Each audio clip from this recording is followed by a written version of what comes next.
Survivor and slog through the nadir. But then season 40's awesomeness, it made us wanna cheer. We all got so excited watching winners play. Then we got up off our lazy asses and made a podcast on Thursday. John will make some dumb jokes. Andy likes to yell and scream. We got to watch 20 winners play, but somehow it still feels like a dream. We spent the whole time freaking out, judging the best move. And everything that Tony did, you know that we approved. It's the Tony Rocks Survivor podcast.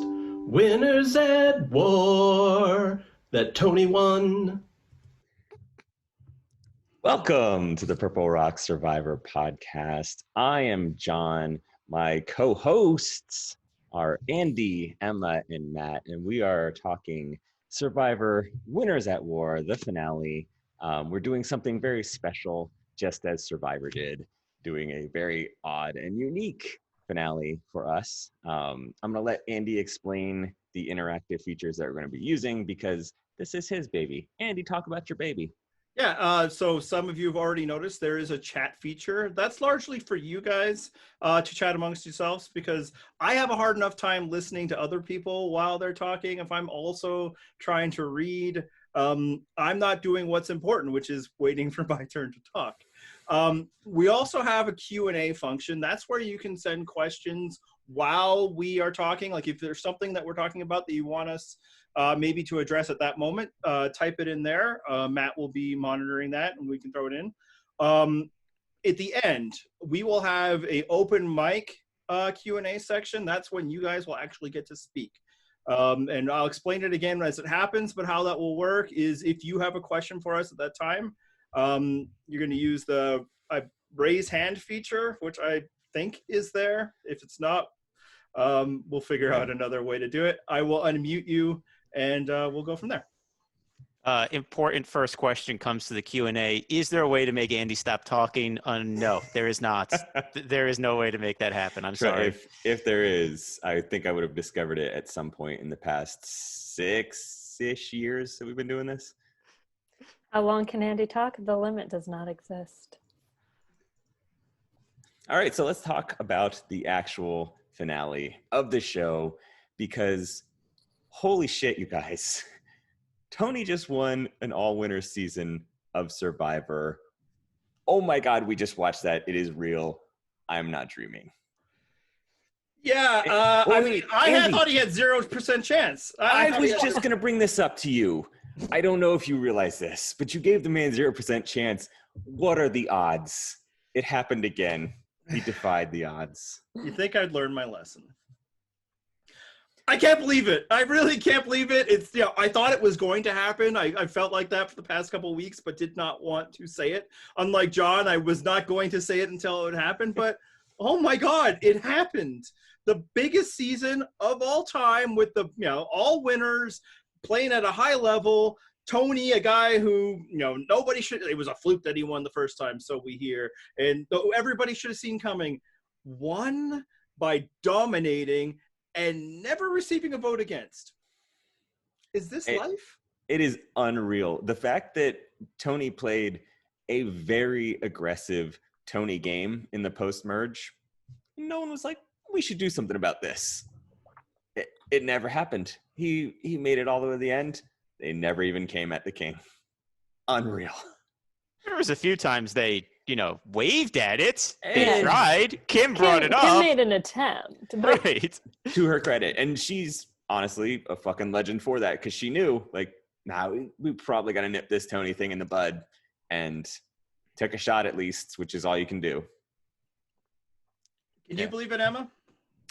It is shocking. I mean, especially the way he won, because it wasn't, sure, he still had some Tony stuff and he had some spiness, but he was really laying low at the beginning. And the fact that he never was voted for, and sure, there were a lot of times that he had immunity or whatever, but Yeah, Tony to this day has never played an idol correctly for all the talk that it's like, oh, Tony needs idols to it. Like, you know, he's used the idols the way like a Yule did, or someone where he's using it for more than just that one tribal council. You know, he has never played an idol and saved himself successfully with that.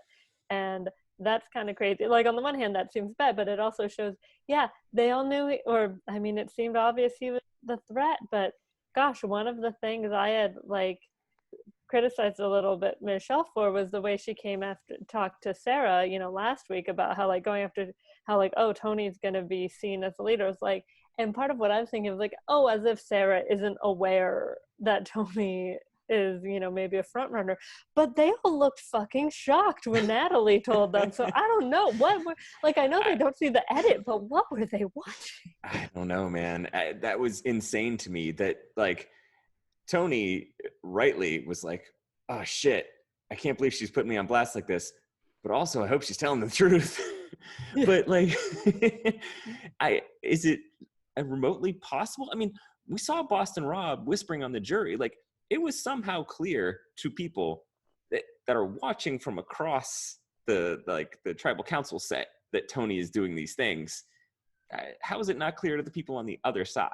I mean, I think it's been established that if you whisper at tribal council, no one can hear you, including like microphones and such. So, you know, I guess there's a lot going on. They're walking away. They're not seeing that. And it's just, how did they not know? Like, I guess when you're playing with all winners, everybody feels I think I can answer how they didn't know, and it's all about how Tony played the pre-merge, which, as Cry Yourself to Sleep has pointed out in the Q&A, he won because he managed his threat level, didn't he? He followed the Adam game plan, and he managed his threat level, and that's why no one saw Tony as a obvious winner. Because I mean, he didn't manage it so much they didn't need to win fire. As much as we troll, you know, Adam for that, I mean, when it comes to the pre-merge, he did manage his threat level, and that's when it matters, because as we saw, you know, and as I think we would have seen with Denise if she got to the end, depending who she got with, huge moves in the pre-merge don't do a lot for you and final tribal. So yeah, lay low, be, you know, start talking about that dang poker alliance, and just like, you know, hope no one notices that you're aligned with the same person you've played 2 seasons with and are good friends. And I'm glad you brought up the poker alliance, because I think that's part of what helped him lay low. I mean, Andy and I talked about this before the season, and I thought this was good for Rob because he had all these connections, and, you know, this would help Rob and Amber and that crew. It turns out it actually helped people like Tony because there was Rob and Amber and that crew to go after. Right. Yeah. It took the attention away from, you know, the other obvious threats that everyone was talking about before the season, like Tony and Sarah. Because if you remember the preseason, Sarah was put down by like every single woman on the cast as the biggest threat to throw it immediately. No doubt. Yeah, it turns out being the wild man of Cagayan is less threatening than being married to Rob Mariano, and that's, I think, what helped out. And yeah, I mean, look, we obviously did have some fun with the manager threat level thing, but no, of course, a part of Survivor is managing your threat level. It's just not 100% put this down on a tree, what Survivor is about. Nothing is 100% what Survivor is about. Survivor is about a lot of things. It's even about more than Fire is Life. So that's kind of why we had some fun with it. It's like, yeah, you have to, but at a certain point, if you manage your threat level too much, you probably can't win. You know, cue people who lose a lot in Final Tribal Council. At a certain point, you might need to do things like win immunities, like play idols, like play fire, not because you're bad at Survivor, but because you're good. And that's kind of, you know, why we're having some fun. And thankfully for Tony, he was able to do all the things. And it was amazing. Like this, what I also like about this is, like, at mid-season, we were, especially me, whining and complaining and rendering garments and much shorter hair at the time, pulling it out, because it felt like Survivor wasn't a game that you could, like, attack and dominate. And it felt like this season wasn't going to be that. And it turns out, yeah, you can. You just have to be Tony Vlachos. Right. And that was what was amazing to me, is that we got to that point and I was like, this looks dire. Just if you look across the board at who's left, I mean, it seemed like at that point okay, there are some very big and obvious targets. And at that point, thank God, Tony rounds up the few big targets and is like, hey, we need to take out all these peons right now, which like all it took was 2-3 votes, and that was it. And then it turned the tide of the game. And I'm so glad it happened. I mean, one of the things that I think was really good about Tony's game was that he, while targeting certain people or, you know, that were playing different games from him, he never talked down about their games. So, you know, Mhm. you were talking about him targeting the peons. He talked about them as hyenas instead of lions. Hyenas isn't insulting. It doesn't say like these are the bad winners, which is probably what we would have said. And you know what you get, you know, but what you were saying was these people are dangerous because they play a different type of game than us, and they are going to tear us down if we don't take them out. And he was right about that. And in the finale, when he talks about the edge and Natalie's experience there, he doesn't tear down the edge. He, you know, he very subtly distinguishes it, and like, you know, it's like, look, she, you know, everyone went through a lot there, but it's different than the game I played, and this is what I did, without being like the Gavin, where it's like you didn't even play the game because he was at the edge. Yeah, I it think- also helped him like identify, hey guys, should we worry about Natalie who's coming back and might have like these idols and stuff? Yeah. Whereas everybody for some reason was underestimating him, underestimating her. And then this actually plays in Cagayan. In Cagayan, he also like understood the value of like taking out Jeffra and wasn't just worried about the targets. He, you know, seems to always understand that everyone here is a threat to what's important, me. And you know, that is a way you should play Survivor. Right, and it's not like that originated with Tony. Suri did that back in Panama.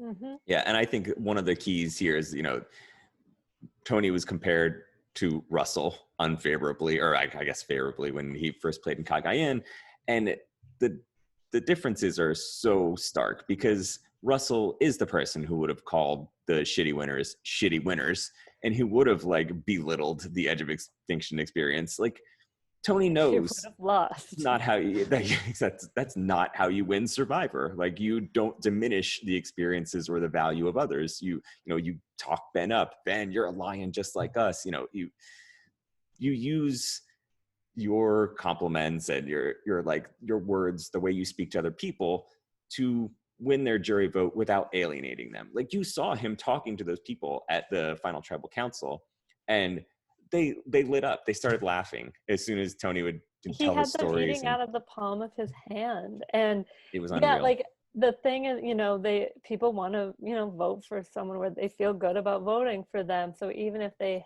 hadn't really met the guy when playing, or you know, didn't work with him, as sort of silly as it sounds, like having like, oh, what a fun guy, like it makes me laugh. He'll be fun. Like it just gives you that much more goodwill. Yeah, and always the underrated part of Tony's game has been the fact that people like him. Yeah, he doesn't get talked about as a social player because, you know, many people reserve that term for, you know, I like them, and also I can't identify what else is good about them. I certainly can't also be a social player and be an aggressive player. That's not allowed. But a give or take a Cass or, you know, a Tasha, like people have genuinely liked Tony Vlachos, and it was easy to see throughout the season. And yeah, it was easy to see last night in the jury.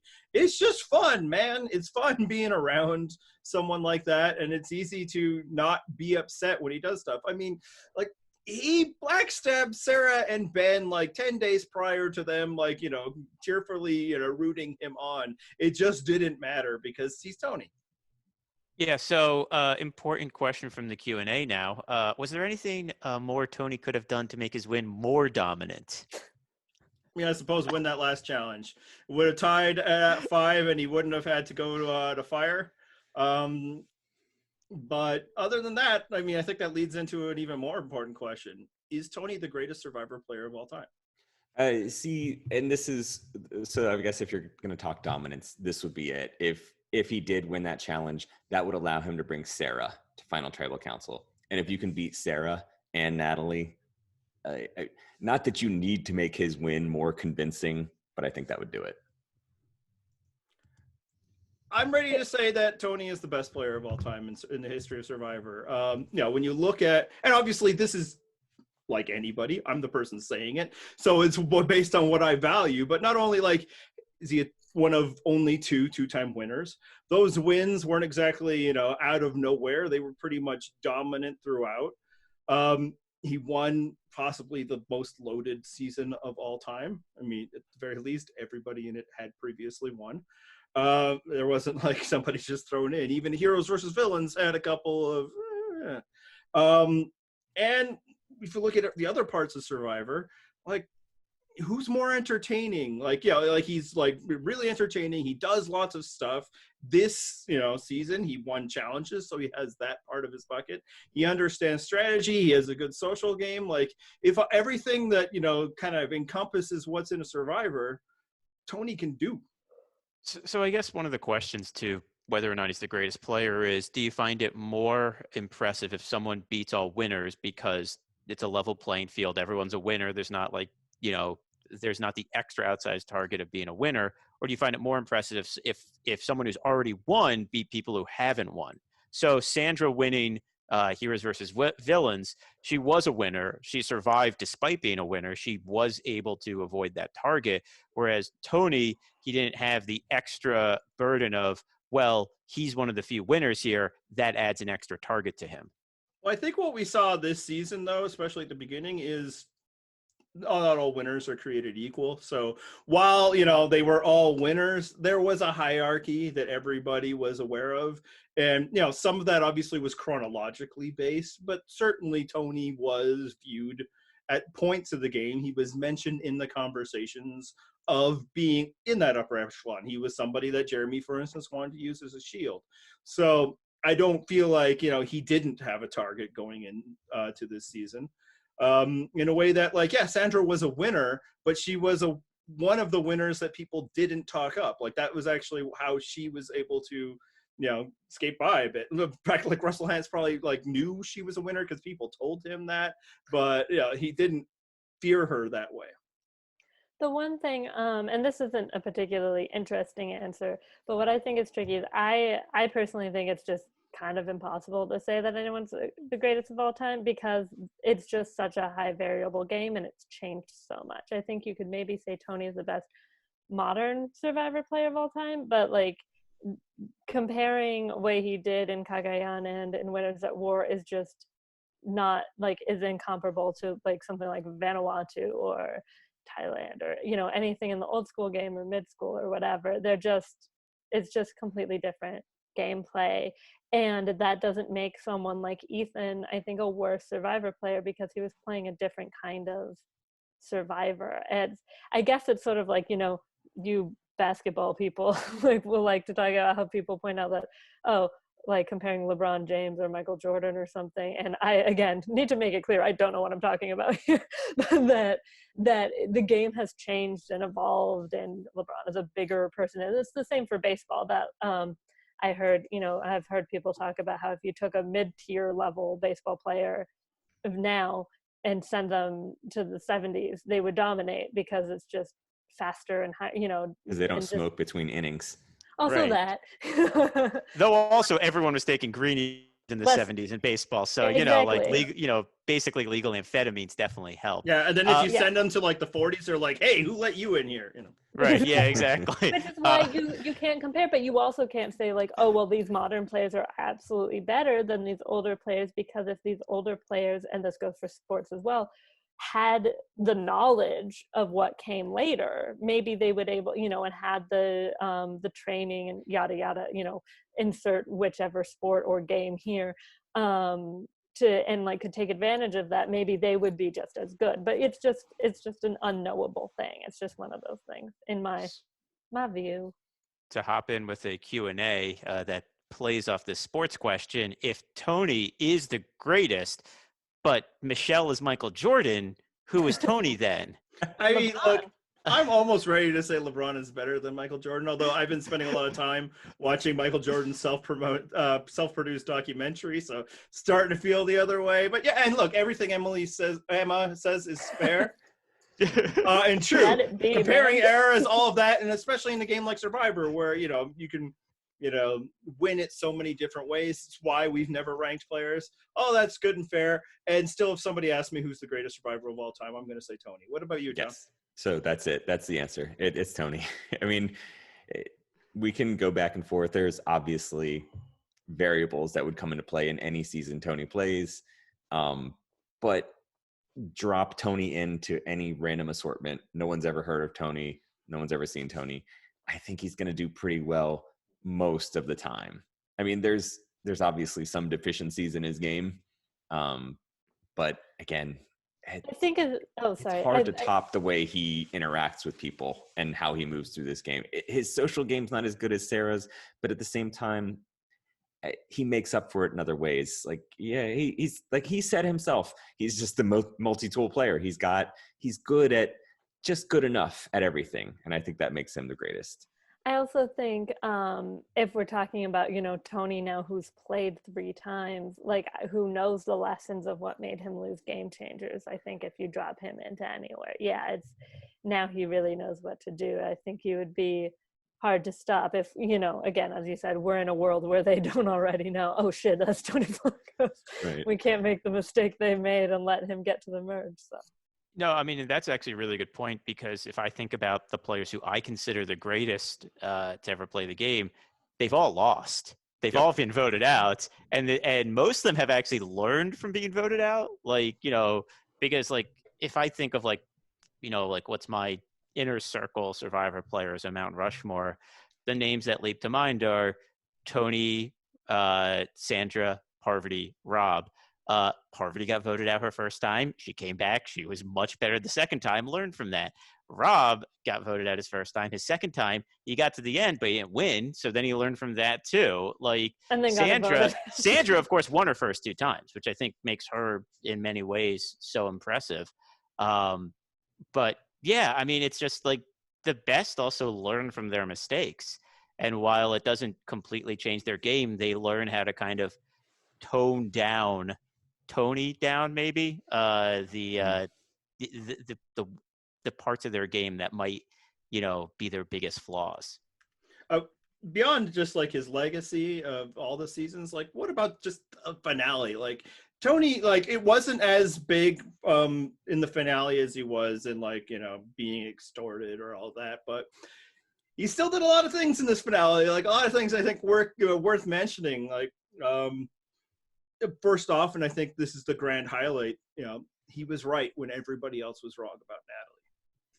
Yeah, and I think that moment really highlights something that I don't think people like to give Tony credit for, because he's so kind of bombastic, is that for all of that, he's not an overly confident player. He's paranoid, maybe sometimes to a fault, but he's never going to be like, you don't have those confessionals, and sure, they don't tend to play them for winners, but like I feel like you don't really have those confessionals of Tony being like, everything's going my way, this is perfect, nothing could possibly go wrong, because he doesn't believe that. He believes there could definitely be something going wrong, which is probably why this season especially he kept having those last minute plans, because he thought of like, oh wait, this could happen, like better try to change this instead. So yeah, no, he's just always whirling. He's always trying to think of the next thing, and it's easy to interpret that as just like he's just bull rushing things. He doesn't know what he's doing. He's just running. No, it's that he's always thinking. He's always worrying about what the possibility is.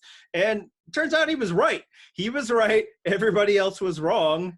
And he would have had an easier path, and they all would have had an easier path to the end if they just would have listened to Tony. And I think the episode did a really good job underlining both for this season and probably like again, Kagiyan, Game Changers is the aberration of that, he's not just a crazy person. He knows what he's talking about. And these other people who say that, he's just paranoid, that's just Tony being Tony, and they were so confident that they were right.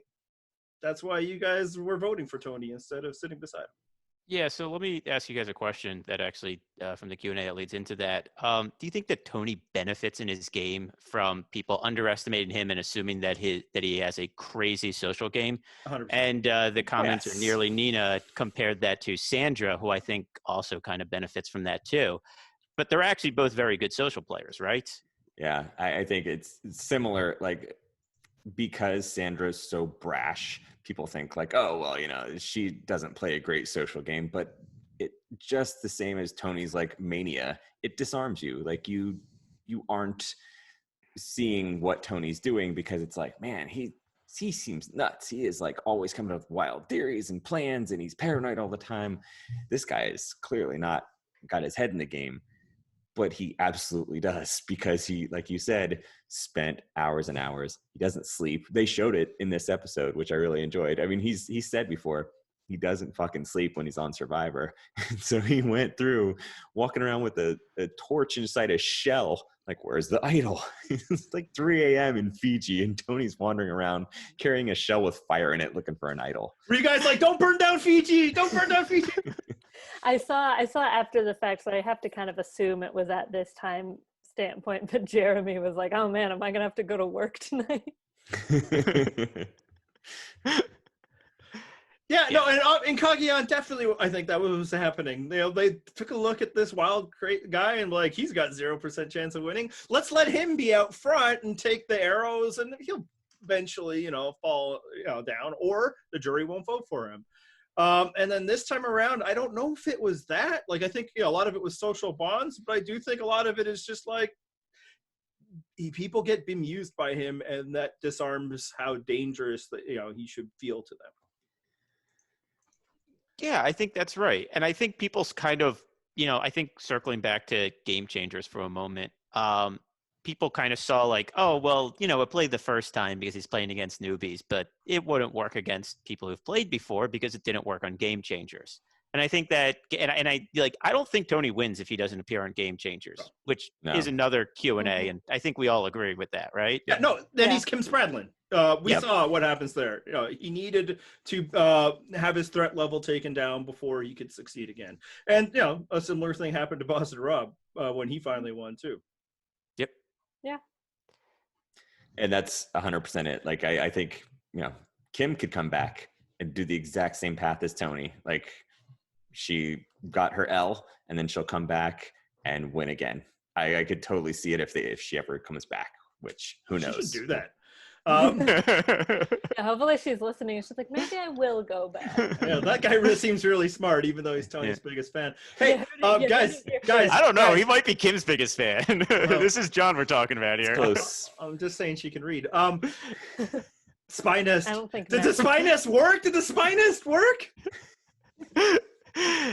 I mean, like any good police sting, it only works if you lead them in there, lie to them about why you're there, and then you get the information based upon false pretenses. So, and have a partner that you trust. Well, I guess who also uncovers the evidence just by talking to somebody. But who knows? Maybe she wouldn't have told Tony. I mean, she didn't tell him that she was voting for Ben. I mean, Sarah's evidence, though, would be admissible at tribal council because she did obtain it in lawful ways, right, Matt? Definitely not. The fruit of the poisonous tree applies there. I mean, the thing I couldn't believe at that moment was Natalie just was wearing the idol on her. Yeah, what was that? That was insane. That was just maybe she doesn't have a bag anymore. Maybe like just that bury it. Come on. Yeah, she chose her bikini top poorly. I think she needed space so she could tuck it away.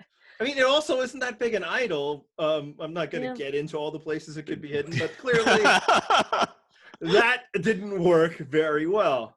Hey, we spent the leaves. Can I just first say the leaves rustling after the idol was the funniest thing I couldn't handle.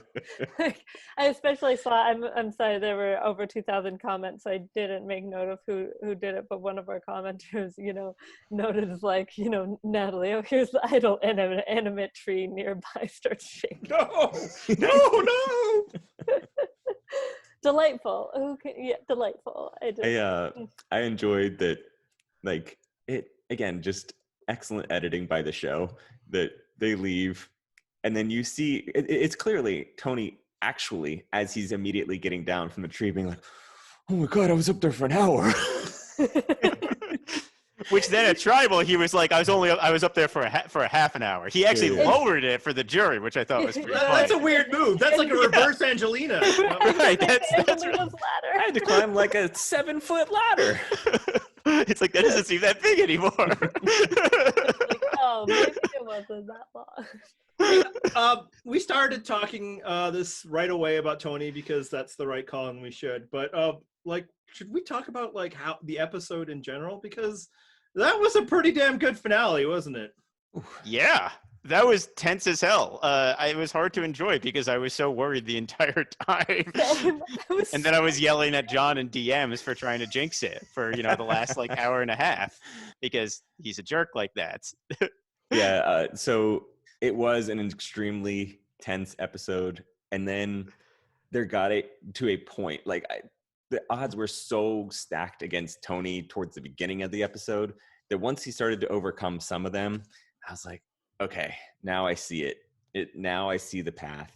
And then we got to when it got to Tony making the fire, the doubt did creep back in because I'm like, man, Sarah could win this too. Like it would make sense for Sarah to win the too. Rope first. It was on there. When have we ever seen in a fire making challenge the flame touch the rope? The only time is like if they both hit it at the same time, and you have to see her flame got there first, and then she fucking dampened it with the coconut husk. I was shook. Like, I don't think anyone even says that anymore, but that's what happened. I said it was like, no, Sarah won. There it is. Yeah. Sarah won. Yeah, no, I was the same way. And well, earlier in the episode, when the episode began, when Sarah was giving her, talk about Natalie not having an idol, I was like, Sarah can't win now. And then a half hour later, I was like, nope, Sarah's going to win. 100% Sarah's going to win. I was like, bye-bye, Sarah. That's her. Sarah's going to get in, but then lose to Natalie because of how bad they made her look in that first half hour. Right, and then that's where I came around to. Yep. So bad. In that first half. Natalie finds that second idol. I'm like, damn it, now Natalie's going to win. Like, it was tense the whole way through. I did not, like relax until Tony was up 3 votes in the, in Jeff Probst's garage. Like, the whole way through. The moment that in the first in the first immunity challenge that Jeff pretty obviously ADR'd, in my opinion, said it would be quite a comeback for Michelle. I was like, oh my God, like, she's gonna win. It's gonna happen. It's happening again. It's happening again. I mean, as soon as like he reminded us that this was the puzzle, I'm like, oh, she's just gonna win. Like, live Survivor Twitter was all over Michelle was winning that challenge from like the second it happened. How amazing that she did that puzzle so quickly when she's done that exact puzzle before and no one else had. Wow, amazing. Wait. Hey. Are you suggesting that things are easier to solve when you know the answer?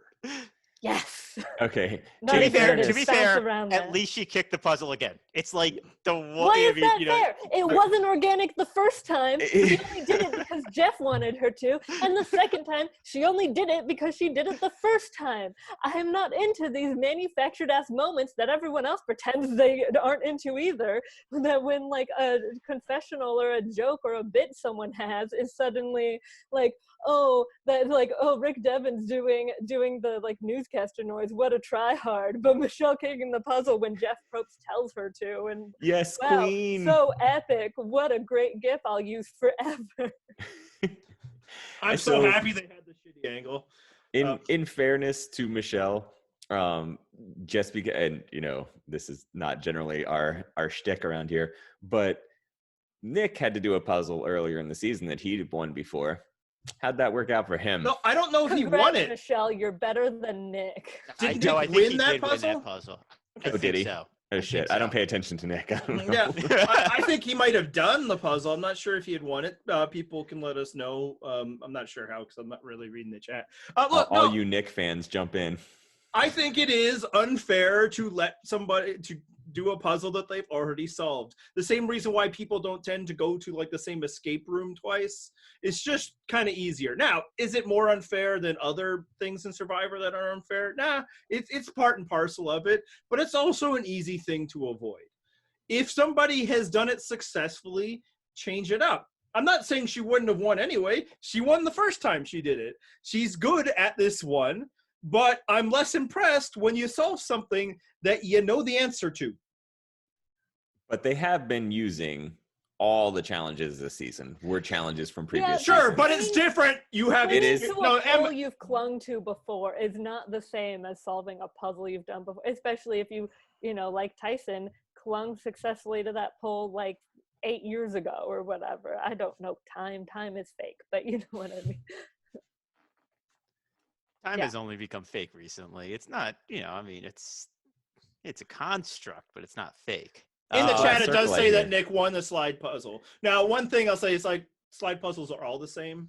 Yeah, that's true. Other people might have learned that learned slide puzzle algorithms too. Like, can I just say how disappointed I am that we didn't get Tony doing the slide puzzle Manic the way he slamming did the on Cameo?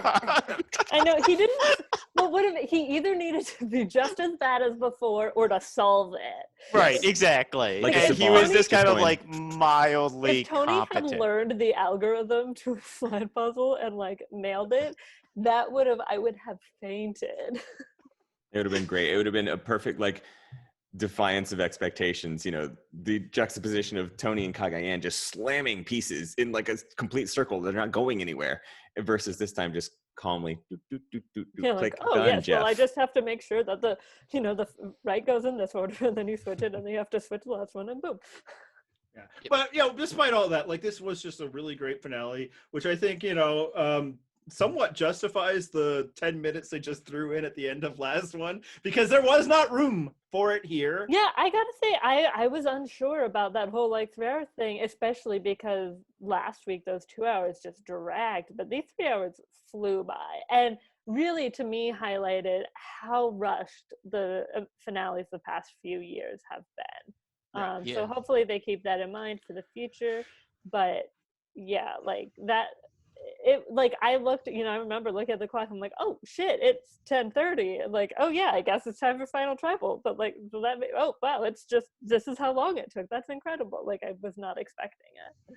Yeah, and for me, it's like I've always said that the less reunion, the better. I think this helped really reinforce it. I would have liked like Tony getting like 2 minutes of an interview, but other than that, I have no need for a reunion. I don't feel like real big Survivor fans are lacking in access to survivors to talk about how the season went.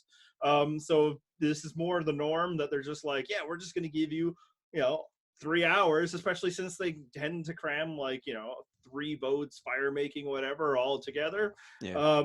It worked really well this time. I'm just going to throw this out there. If Tony needs to talk about the season, I know a podcast he could come on. Might be willing. Yeah, Rob's really excited about it. Wow, way to undercut us there, Emily. Anything in the Q&A, Matt? Yes.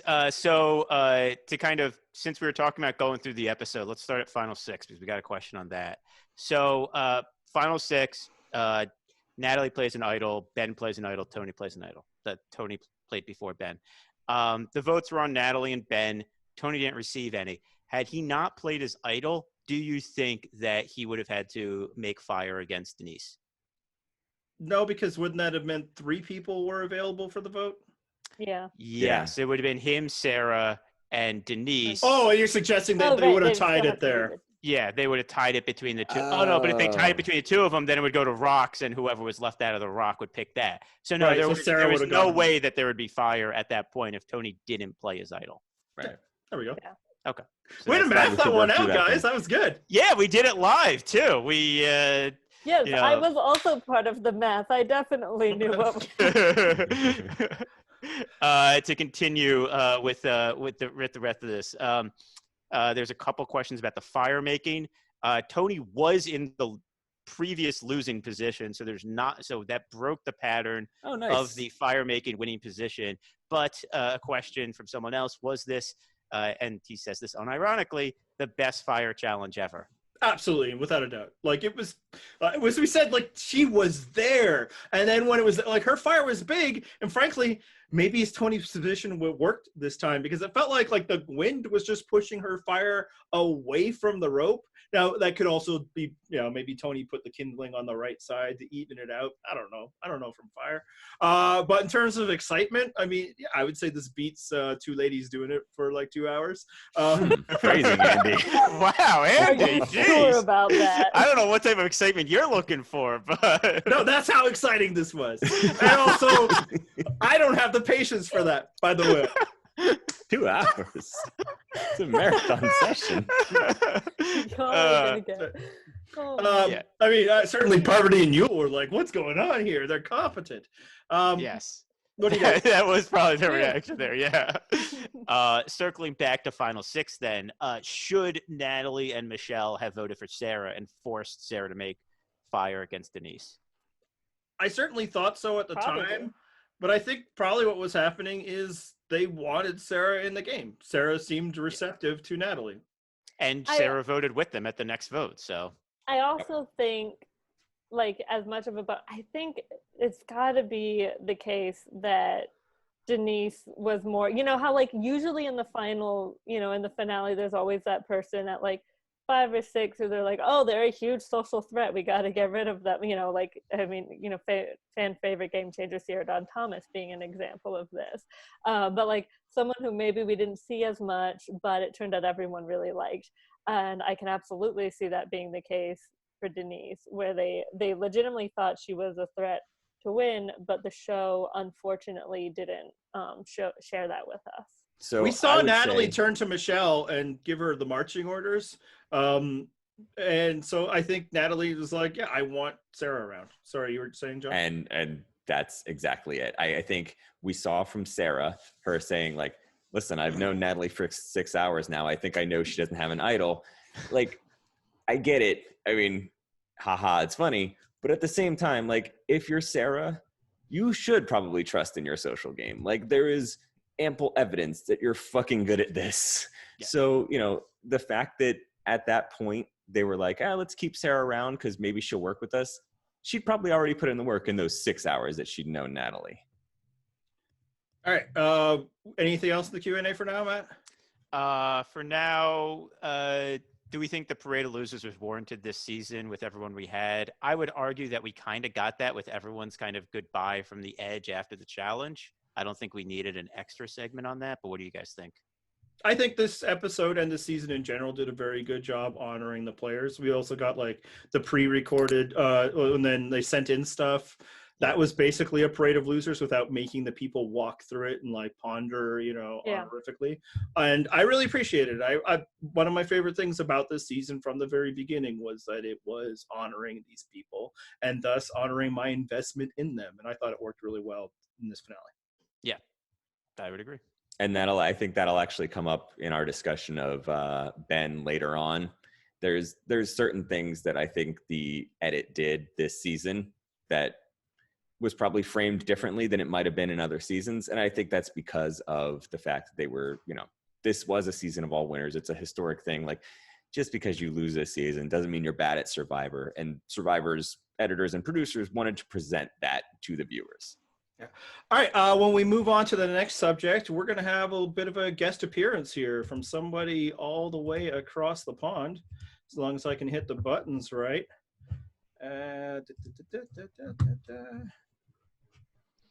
Except for Adam. Correct commenter there. Hey, John and Andy. It's B here, or as I am better known in this place, Kemper Boyd. I have one question for you. Is Sarah Lucina a top-tier Survivor player? Where does she rank? Maybe not rank, but where does she sit in the pantheon of Survivor players? I think she's got an argument to be in the top tier for sure. This game was really impressive until fire. Yeah, and can I just also add in that there was actually another Q&A question I was saving because it was very similar. So this is one that a couple people asked. I think Sarah, when I talked about the Mount Rushmore, I didn't mention her at the time because I knew we were going to talk about this now, but I think she's 100% in that very, very, very top tier of Survivor players. If you want to say she's top 5, I would not bat an eye at that. if you want to say she's top 3, we'd argue based on what we want, but Right. I think there's an argument there. Yeah, we Yeah. don't, as I said, rank players, except that I did, like 10 minutes ago. Right. But like when like sports, observers like to talk about somebody being in their top 10, top 15, and then they name like 25 people over the course of that. But there's a sense of what top 10 is. Yeah. Sarah is that. She is Yes. one of the absolute best players in the history of Survivor. We admired her game in Game Changers without loving it due to, it was monotone. It was a dull season, but we never didn't give her credit for the very impressive things she did there. She was just as impressive, if not more, this time out. Agreed completely. Like oh, go ahead, Emma. No, you go. Okay, I was trying to defer it to a woman. Yeah, Come but on. you had already like started a thought, and I had started half a word. Oh, okay, fine. We'll get into gender politics later anyway, I'm sure. Oh, yeah. Okay, so Sarah's game to me was phenomenal this time. I mean, I already touched on it earlier. Like her social game, I know there's a certain crowd on Twitter that doesn't like to acknowledge that she's actually the queen of the social game, but she's so fucking good at this. Like time and time again. And it's, if you know what to look for, you can see it. Like Kim not wanting to go after her. Denise is her friend. Ben is like, vote me out. I'll vote for you at the end because you're amazing and no one should undervalue what you've done. Like people really like Sarah. Tyson at the start of the season, it's like, oh, Sarah's my best buddy. We're joking around. We're having lots of fun. Like the connections that she made, unreal. Like no one disliked Sarah. Everyone wanted to work with her. Everyone wanted to be like, I mean, we always say it's Kim, it's Parvati that have this kind of charm, but holy shit. I mean, it's not as outwardly obvious with Sarah, at least to us, but it certainly must be on the island. And I think we got a much better taste of it this season too. Sarah was a lot more fun, engaging, entertaining than we ever saw in Game Changers. Yeah, I think what I was just going to say is like not to be too much of a cop-out after the, GOAT answer, is that I'm just so genuinely bad with numbers that it's hard for me to like conceive of like anything like that, of like what would be, I mean, there's been over like 500 players, man. I don't know what a top 10 or 15 is, but like I would definitely call her like an excellent player. Like she is great. Like, you could say top tier. How big is a tier? I don't know. Right. Or No, I mean, I like words. So she's excellent. That's what I say. I mean, honestly, if Sarah had won this season instead of Tony, I would be like, is Sarah the best player of all time? Like, yeah. Because that's how high I held her game this season in regard. Coming into the finale, I really did think it was like 55 Tony, 45 Sarah. Though that doesn't account for the fact that I was also like, there's like a good chance whoever comes back from Edge wins. Again, numbers, not great. But yeah, no, Sarah's really good. And like, so she had the big misstep in this episode of completely misreading Natalie and more importantly, not listening to Tony. And, I mean, all of us were like, okay, well, I guess she's gone. And it felt very much like that moment. But then I think a lot of people were starting to write her off. Man, it happens. But we saw how she recovered with that. Natalie gives her a plan. She, gives up the fact that she found the idol. And Ben is literally like, it's okay. Just vote me out so you can win. Like, Ben, during that, that wasn't a confessional. It was a conversation with Sarah. I was like, is this sincere? Is he legitimately like falling on the sword for Sarah? Like, fuck it, I'm done. Take me out if you have to. I get it. I'll still vote for you. You're the queen. Like, then he starts crying and I'm like, holy shit. He's genuinely sincere. He's A, letting her vote him out, and B, is like, you're still getting my vote at the end, which queen move. Amazing. Yeah. And just to go back to Sarah once more, and, the Natalie thing, with Natalie definitely doesn't have an idol. The reason I think it stood out so much to us was because I had never seen her make that bad of a read before. I guess, except for the episode where she got voted out in Cagayan. But like that, I mean, but that was long enough ago that I didn't really remember it to compare to. But this read was just, it's like, whoa, Sarah's usually right on the ball. To make this kind of read, to misread this way does not seem right for her. So it stood out even more because, like, I had just mentally adjusted my game for her so high. And that really started with Game Changers, which she dominated. That wasn't just the product of this season. You know, she played an amazing game in Game Changers. I think she played a better one here, though. Yeah, I would and agree with that. like I think the scene with Ben, we're going to talk about that more now. But also helped highlight like she was the one that brought him in.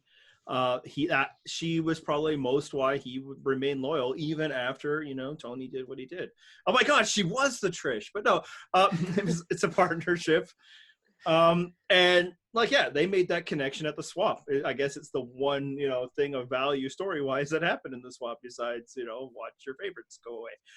And, you know, she had the connection with Sophie. Like, she had a lot of different angles all due to her social game. You know, there was a great scene with Yule during the season, and I believe Yule gave her tokens that, you know, as far as we know, she never spent. And if I can just quickly interject, I think that's yet another example of like why she's so amazing, because just listen to all the names that we've talked about that she had connections with. They're all wildly different types of people and players. Like Yule and Ben have very little overlap in the Venn diagram. And yet both of them were like, oh, Sarah's great. Same thing with like Tyson, Sophie, like all over the map. She's making connections with Tony and like all these people that don't have a lot of commonalities have the commonality of liking Sarah. And that to me is impressive as hell. Like, I mean, JT in his season, his first season, had someone saying like, oh, you know, if I can't win, I want JT to win. Sarah had someone saying, vote me out so you can win. Like that's God tier. And all the respect, you know, for JT for his token Sheens game, which I talked about a little bit in our 40th influential thing, because people like to just remember JT's later seasons. But also the person who said that was like already a multimillionaire, which maybe helped. But in Game Changers was a very divided season. There was a line drawn in the sand, and there's like, these people don't really like or talk to these people. It's what helped make it less fun. That wasn't true for Sarah Lucina. She was able to play with both sides when nobody else was. At the time, there was some question. I had some question of whether that was because her low profile allowed her to do that, and maybe a bit. But we saw it in this season too that she was able to do that, and she did not have a low profile. Nobody was sleeping on Sarah Lucina heading into the season until she put them to sleep during the season. And yeah, so I think it just says, and I mean, frankly, Kagian, she was the only brawn in her tribe, and all of a sudden they were all ride or die. So yeah, she has an ability to get people to like her, just not on Twitter. So, you know, Cops Are Us, great duo, greatest duo. What do we think? Greatest. I mean, not just because of like their performance this season. Every season they're on, one of them wins.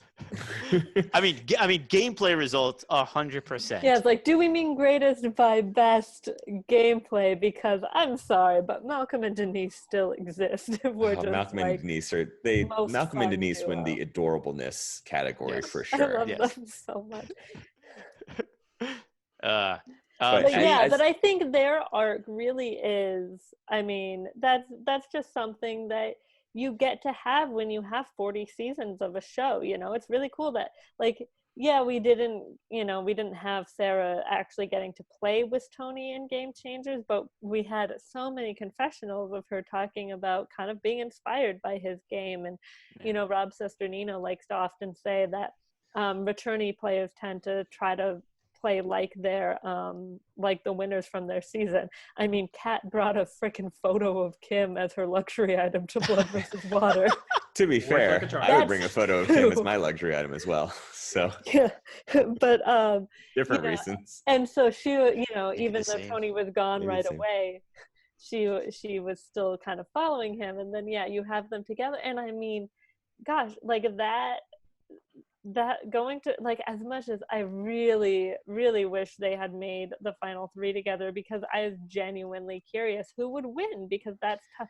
And it's been, well, it hasn't been so long. I guess it's really only been since Ghost Island, but it's not very common that we get to the end and really have like a fierce battle, you know, of people who work to get together. You know, sure, in EOE there was a little bit of like someone was on edge of extinction and someone wasn't. But that was kind of as far as that battle got, because Gavin just existed as played the whole game, you know. Yeah. But yeah, like something like Wendell and Dominic is so much more powerful, and that's what we would have had with Sarah and Tony. You know, people who really were playing together, were tight. Obviously, they're tight out of the game. Wendell and Dom are now, but they obviously only met in that season. But you know, like really that close. I mean, Tony was sobbing, and I'm sure some of that was about getting to the final three, but like I don't think it was all that, you know.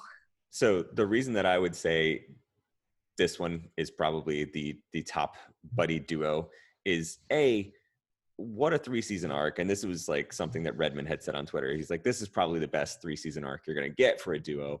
I agree. And the reason that I know that Sarah is in that top tier of players all time is because when it got to the fire challenge between Sarah and Tony won, I was a little sad. I am, as you can see on the screen, Tony's biggest fan, and I was a little sad that Tony just beat Sarah and sent her home. Yeah. No, I mean, I was the same way, and that was something I never expected at the beginning of this episode, at the beginning of this season. At the beginning of this episode, I kind of expected it. Not at the beginning of the season, but no, I mean, and it's like, and you could see the genuine emotion between them at the end of that. Like, you know, I'm not someone that like cries at Survivor. I cry at plenty of movies and TV. He really I know does, you guys got really skeptical. I don't cry at Survivor though. That's Matt like, cries so much. I do, but not at Survivor. But that It's like not a Pixar movie. What? yeah, come on now. Like It's not a Mission Impossible movie. okay, it's John Wick, not Mission Impossible that I'm I cry just at. But, like, assuming. yeah, but you know, I mean, Blatant assumptions. right. It's completely yeah. But I'm just saying that like that was a really huge like moment, and it was so earned because like you said, it was a 3-season arc. So we're talking about emotional moments. We should get back to this. What did you guys think of the Ben Sarah thing? Like, you know, there's the gameplay aspect, but like, honestly, I just found it compelling television from a human standpoint. It was just yeah, we were shocked. Is this really happening? But it was also just like this. Okay, like this is really happening, and I found it just really interesting. I didn't think it was real at first. I thought it was one of those things that you just kind of say, and like I didn't think it was actually going to happen. And then during Tribal, I was like looking at the way they were editing it, and like Ben seemed like super happy when Natalie played the idol for herself, and I was like, oh, so yeah, that totally wasn't real. And then it gets voted out. I was like, oh, wait, it was? Like, I feel like I have to actually rewatch it because I was so skeptical when it first aired. I was like, no one would do this. Come on. Well, I do think he was leaving the door open, right? He wasn't necessarily saying, vote me out. He was saying, it's okay if you do. You might need to do this for you, and you have my support. But, you know, he didn't quite quit. He didn't quite give up. I mean, he didn't quit at all. He did force it to a vote, but he didn't even just say, vote for me. He's like, if you have to vote for me.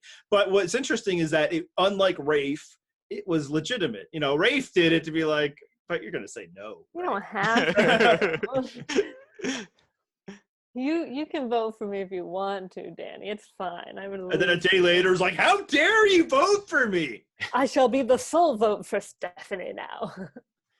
What do you think, John? You're famously without feelings. Yeah, it didn't bother me at all. I was like, hey, I'm glad that you're going to lay down and let Sarah move on, because this is the story that I'm most concerned with, is Tony versus Sarah. So thank you for getting There's also that, absolutely. But I mean, in doing so, he prevented them from voting out Michelle. Which, I mean, there's pros and cons to Michelle sticking around to Final Tribal Council. We'll get into those later, I'm sure. So what were your final... haven't talked about it yet. I think as someone who also doesn't have, like, I mean, has feelings, but, you know, isn't a big crier like Matt. Honestly, when it was happening, just thought it was weird. Like, it was just like my friend and I were texting, I was like, it's like that Selena Meyer gif of like, what the fuck? Yes. Like, what is happening? Why is this happening? And just like confused.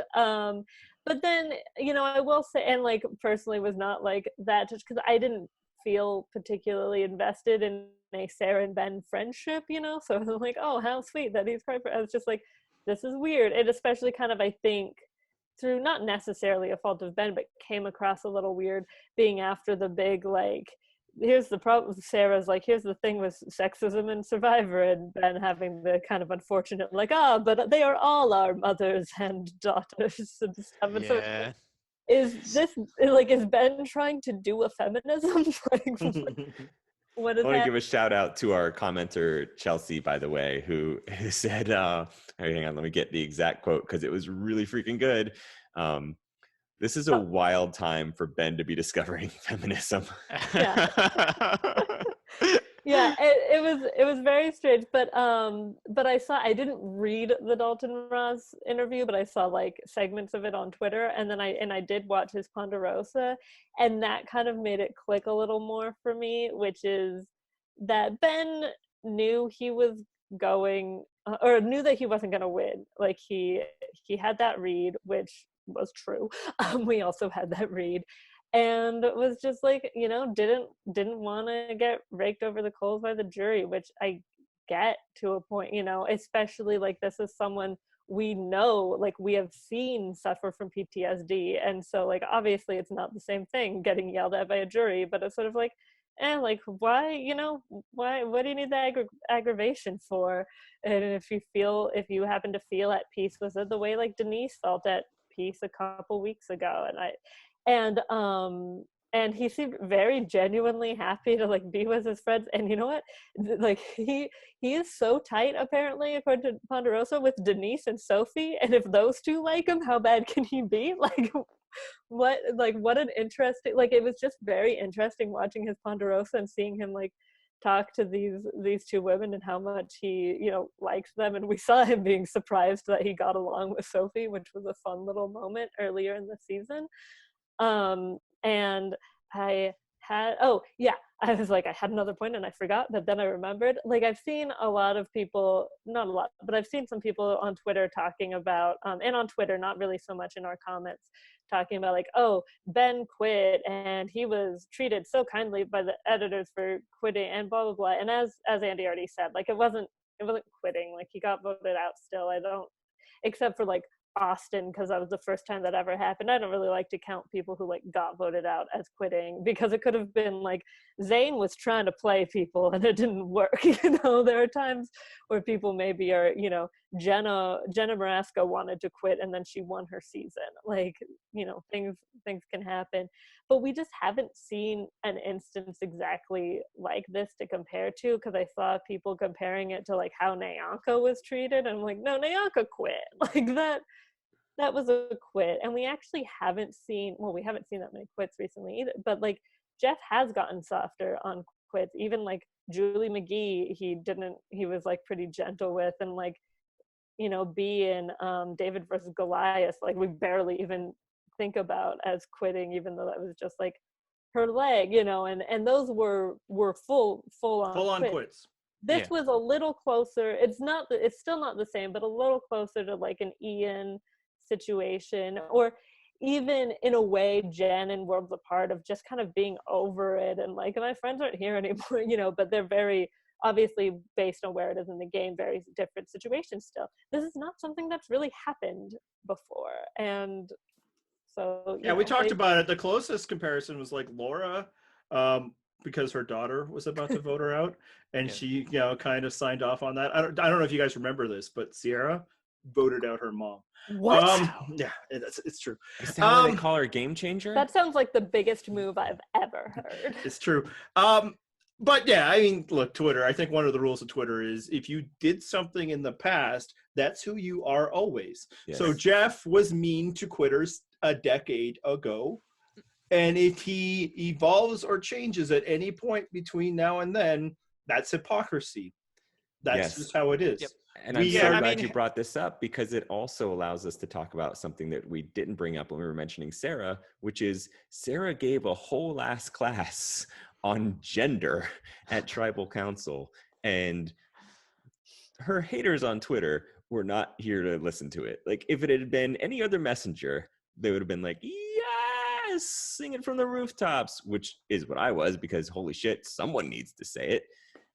And seriously, like, delivered a class. I don't know if Sarah was just, for some reason, getting woke in that moment. Finally, like it all came together to her. Like, wait a minute, why would people think that Tony is better than I am? Like, what is it because I'm a woman? Is it all clicking for her at that time?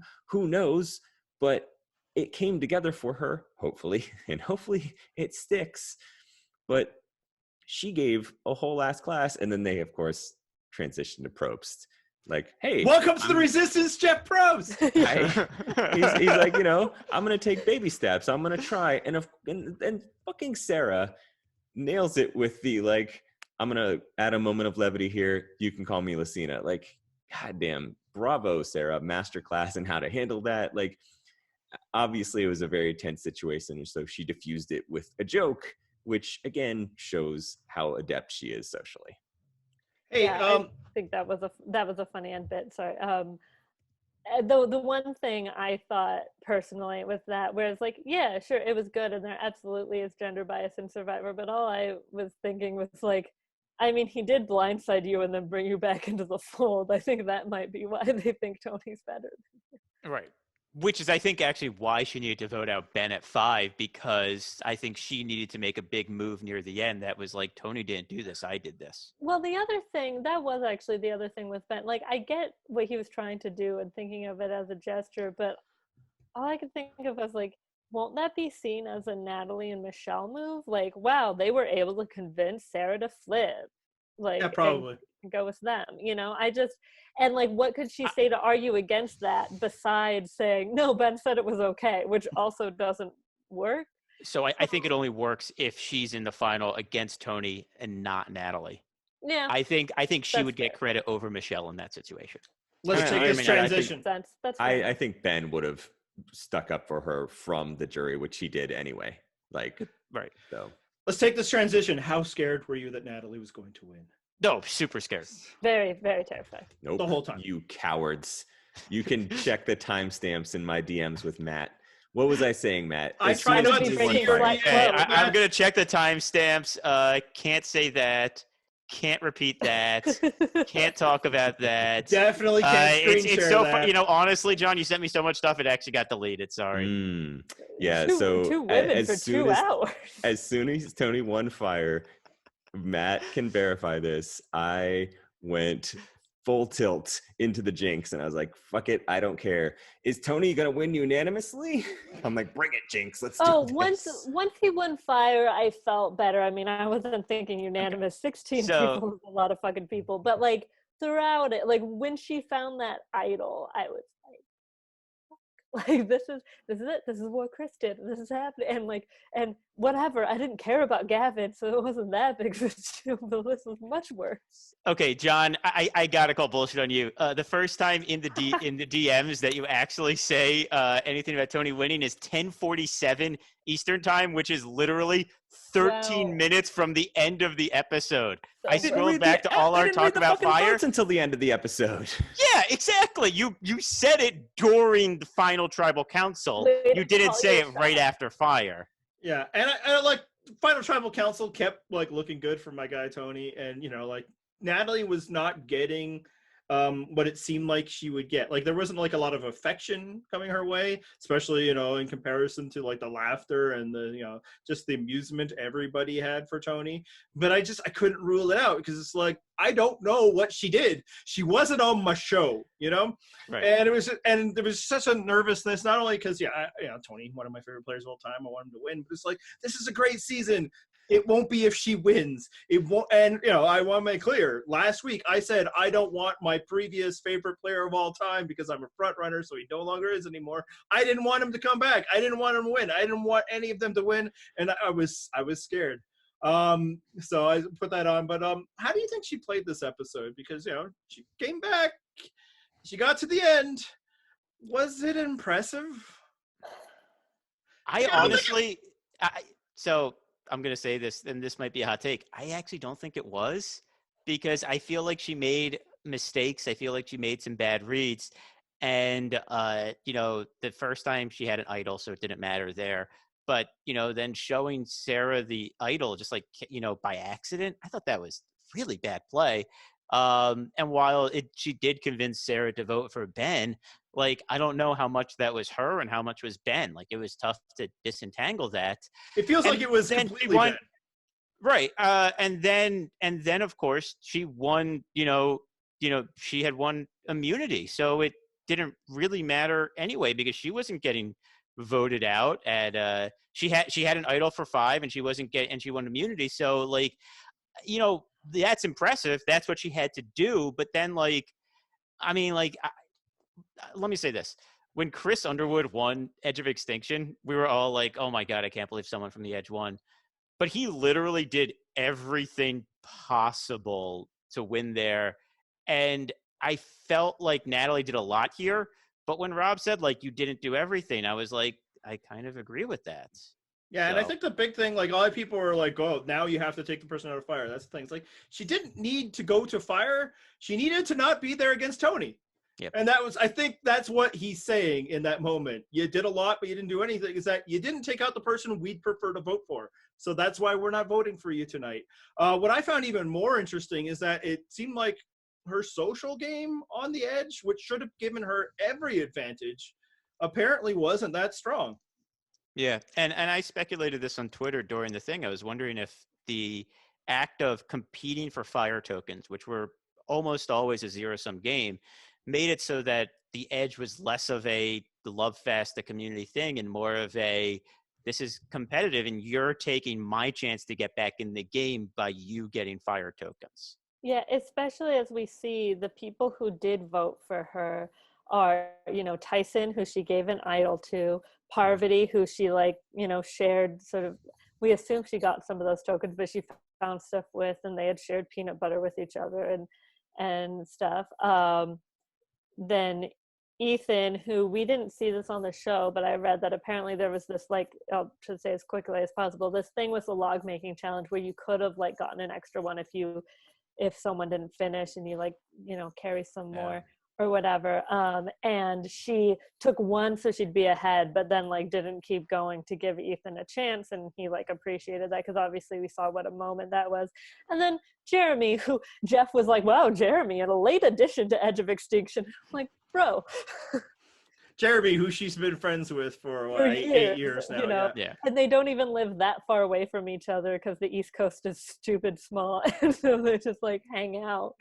It just, come on, Jeff. Yeah, and I mean, I think Matt has the right point with the tokens, which I guess meant that the tokens helped curtail some of the major advantage. But I think the other thing is, we saw in the second half, Parvati sharing peanut butter with people, including Natalie.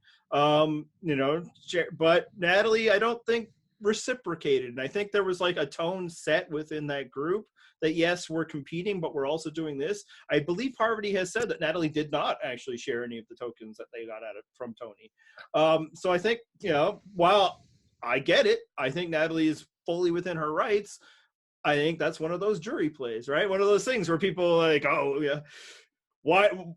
You can't just piss off the jury. You have to, have a give and take. I guess it's true on the Edge, just like it's true in the game. And, they didn't vote for her, and they didn't even it didn't seem like they were rooting for her even at that point. And that was what was weird, is that, and they were being professional and stone facing up, but they clearly broke for Tony in ways that they didn't from what we saw for Natalie.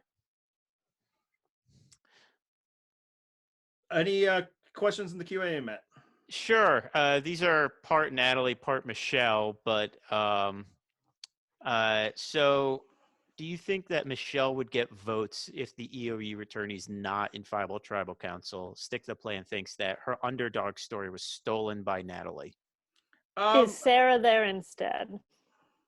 Yeah, if Sarah's there instead, I can't see it. No. Let's say it's Ben. Let's say it's either Tony or Sarah, Okay. and then Michelle and Ben.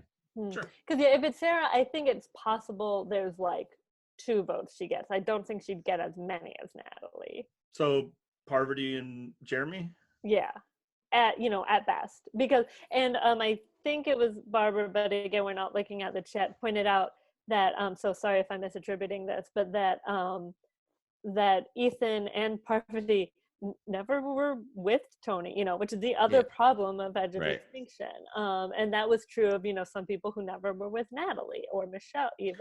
Well, there's nobody who was never with Natalie that was on the jury. Yeah, literally everyone was with Natalie because she was on the edge with everyone. And then she was in the game with everyone. In theory, it could have been possible. But yeah, you're right. Sarah.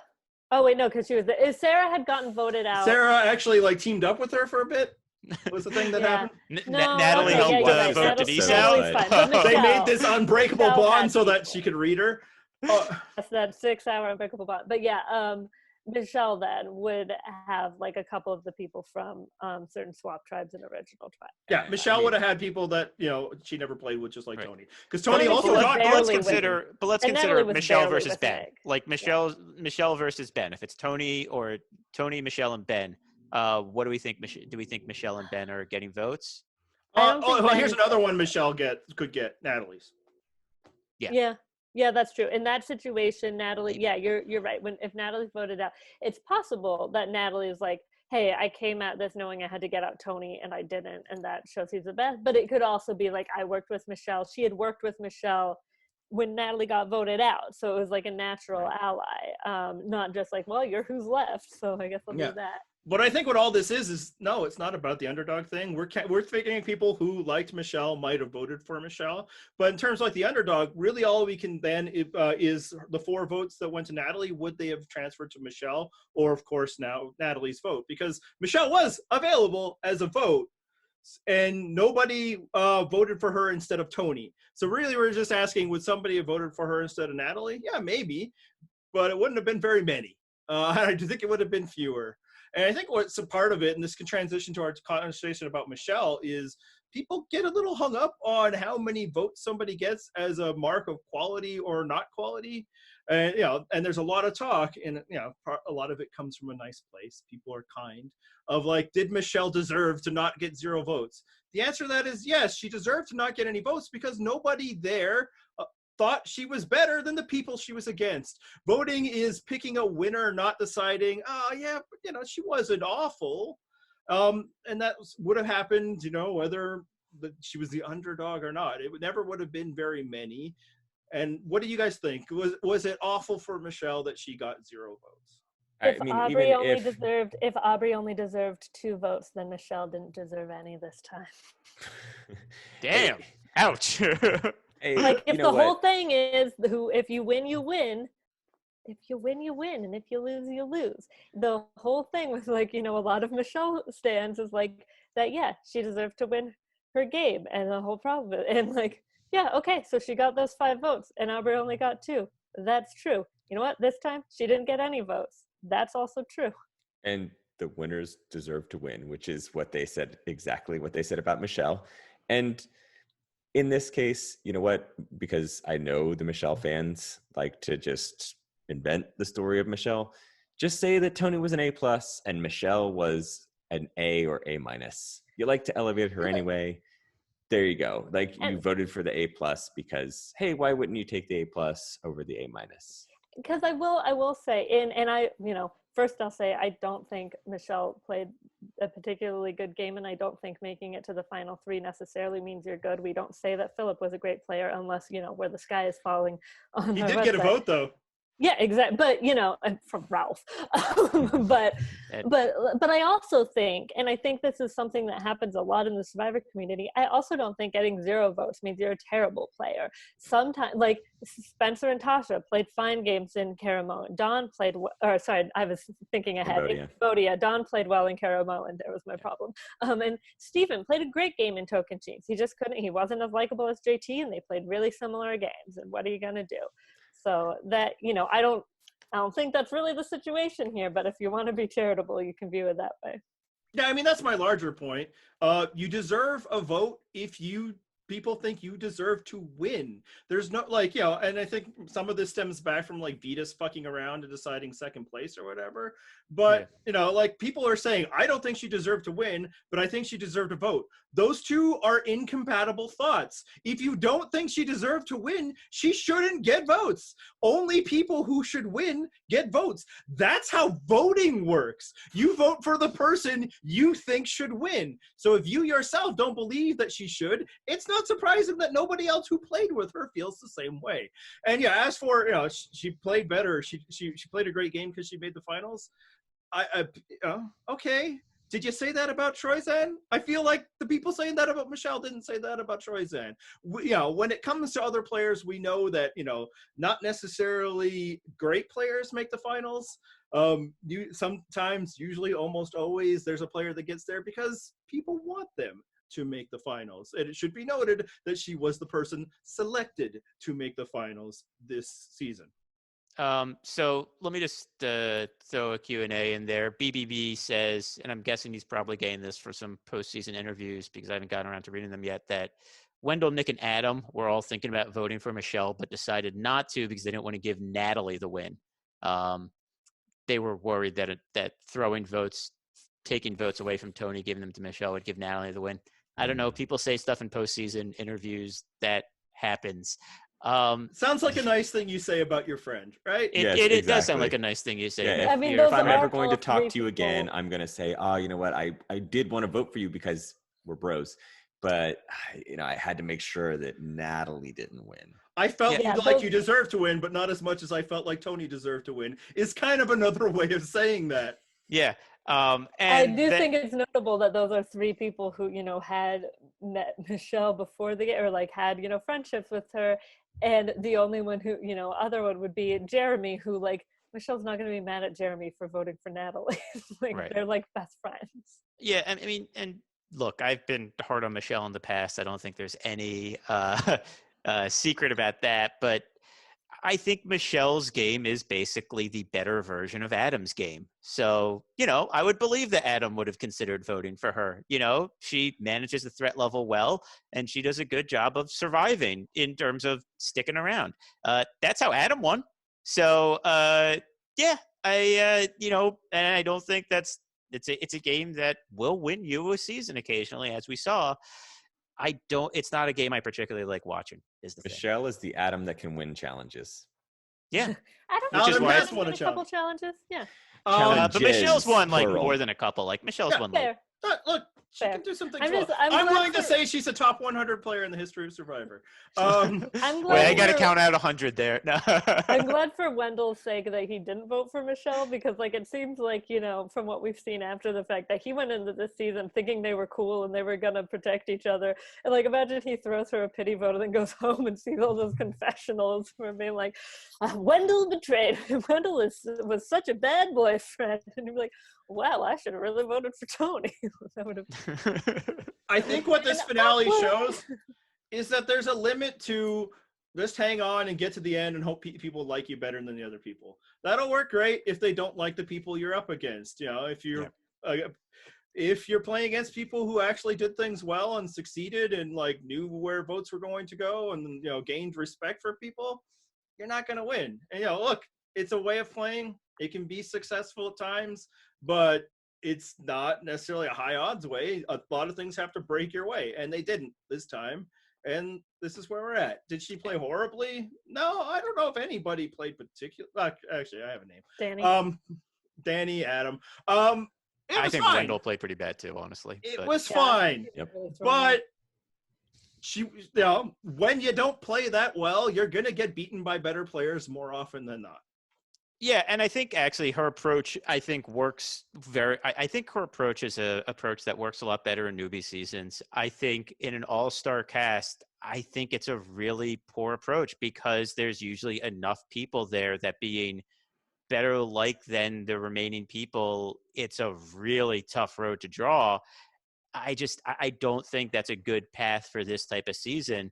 And, you know, I doubt there was the type of calculation there where it's like, you know, this is how I win. And obviously this is what I do. But I just think in an all-star season, you're very rarely going to kind of get a winner where it's like, I hate those other two people, so you it is. Yeah, and also I don't think it was her approach. I think she wanted to do other things this season, and she didn't. She couldn't. Right. She Yeah. failed at this, and then after a while, you fail enough in a season of Survivor, and people are like, we don't need to vote out the failure. There's no threat level there. You know, there was at certain points. I truly believe they did want to vote her out because Tony, Ben, and Sarah were committed to each other. It wasn't necessary, and you know, if she's there, then the three of them aren't. But after a while, there was no point in voting her out, and this happens all the time in Survivor. And we don't, give that person usually the sympathy vote and the they deserve to vote type deal. We just say, that's what goats are. Yeah. Another question from the Q&A. Bad Player asks, is Michelle better than Amanda? I would say no. I mean, she did win once. There is that. Yeah, and here's another thing. Michelle doesn't seem to implode at Final Tribal Council. She does really well. That's true. The thing is, Amanda is bad at one part of the game. It just happens to be a very, very crucial important part. And I don't know what to do with that when it comes to ranking and numbers and stuff like that. She's just really great golfer, except for sinking the putt. That actually describes a lot of golfers. So like I know Courtney got more votes than Amanda in China, but if Amanda gets there, like if it's a final two in China and she wins the challenge, which she probably would, and takes Courtney, I think she wins. The shitty tribal council doesn't matter, and she wins. Yeah. Weirdly, I think we've mapped this out before. It's hard to say for sure because you can't even really ask people, because you can't ask people to look back, so long ago. But I think if Micronesia is a final three, I think there's a chance she wins, because I think Saria and Parvati might have split those votes, because I don't think Parvati's losing the Alexis and Natalie votes. So you're still getting I think Saria gets a bunch of this. But it's tough to play out. I think it's more possible than people assume. I think people assume Saria gets there, Saria wins, and I think Amanda has a better chance than you So think. Can we steer this back to the original question, which is Amanda better than Michelle, or vice versa? I think they're both top 100 players. Micronesia. I will say this. I think they're both top 100 players. I'm just making the mildest takes. Here's actually an interesting question. Final two of Amanda versus Michelle. Does Michelle win that? Well, that's a completely impossible thing to say. They've never. I know, but just imagine them at Final Tribal, and I could see everybody going in there and be like, "Oh man, Amanda played the hell out of this," and then being like, "her," because Michelle does a decent job of trying to explain her crappy gameplay in the best of terms. I think she did that this episode. It's just only so much you can polish that turd, So everything she's saying is I really fought hard, all that, and then the flip side just quickly is. Yeah, because you didn't know what you were doing. Yeah, because you kept being wrong about stuff. But it sounded good. It probably helps that, she gets to go up against two people with accents. Sure. I think we should probably get off this one. I think we've devoted a lot of time to a question I thought was just kind of funny. Another Q&A question that I think is very important for us to answer right now. Saturday Night Palsy wants to know, how much are we charging for personalized Cameo messages, and which one of us is charging too much? I can answer the last part. It is definitely John. Yes. As the capitalist of the group, I have to charge too much. Yeah, that's true. If any of us are charging anything, we're all charging too much. It's too much. Yeah, that's true. That's right. Okay. Let's wrap this up and then get to the open mic Q&A. Well, I got some saved for the end, so let's just hit the last one, and then I'll do some kind of wrap-up ones. Okay. Oh, wait, or should I hit the wrap-up ones now? Because there are kind of more big-picture ones that people want to ask. We'll leave that for the open one, because they might get asked by people on mic or all that. Where does the season rank? John and I will eventually put it into the most popular post on the site. I guess we're not going to wait, because who knows when there's going to be another season. But just in generalities, how do you feel winners at War ranked? John? I just got asked prior to coming on this podcast, hey, when's your rankings getting updated? Because thanks to quarantine, everybody's looking at our rankings, wanting to know which season they should watch. So, damn, I mean, as a massive Tony fan, it's going to be very hard for me not to put this really, really high. There was definitely a lull mid-season when I was disappointed in the what I thought was the trajectory of the season. Turns out I was wrong, and it was great. So, I mean, without looking at the list off the top of my head, we're talking probably top 7, let's say. Maybe it might go high. Once I see it next to different seasons, I'll have to be like, oh man, I don't know. But like, does this beat Cagayan? I don't know, only because like it was almost more surprising than Cagayan. Because at least in Cagayan, about halfway through, Andy and I went, holy shit, Tony's winning.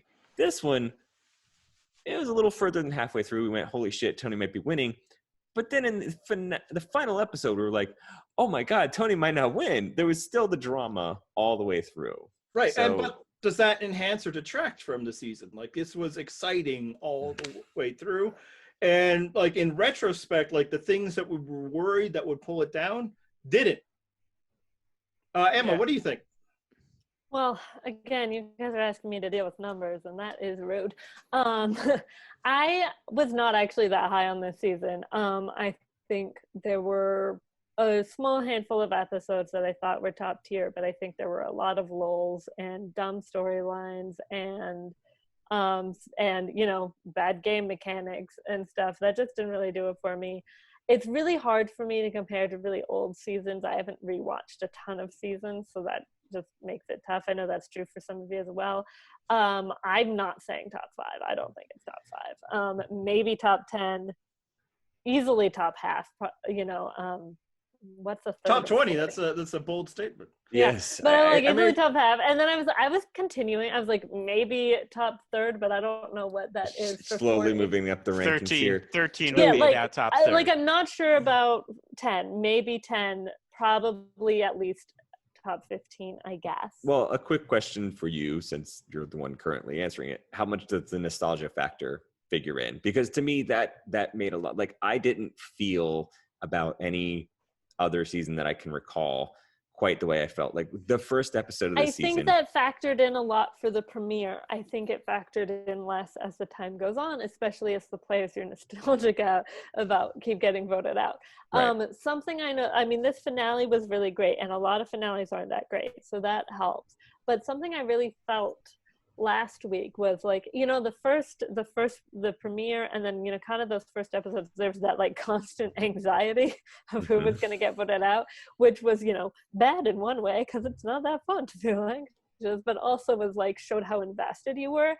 I just didn't have that last week, and I think it had been a few weeks since I had. Like, I just kind of was like, nah, like, I guess this is how it's going, you know, and just had dread maybe about certain outcomes, but it was like, either I'll be happy with this outcome, but he's not, like, you know, I like Tony, but he's not my all-time favorite like you guys. Like, I enjoy him, I think he's entertaining. I've never been as high on Cagayan as you guys because I didn't have a strong rooting interest that season, and that, you know, helps for me. But, you know, that's who I was rooting for by the time it got to that point. But, you know, there were a lot of points this season where I just kind of was like, all right, that was an episode. Matt, what about you? So I think it's top 5 for me, though I'd have to actually look at my list again. The reason I come to top 5 is because it's tough for me. I don't think this is quite above Heroes versus Villains. And I'm a huge Micronesia fan, which me and Andy have argued about before a bit. We and Andy have argued. We have all argued. Because we all know that Andy hates Micronesia. So so I think it's, but the thing I will say is my 3rd favorite returnee season was Cambodia.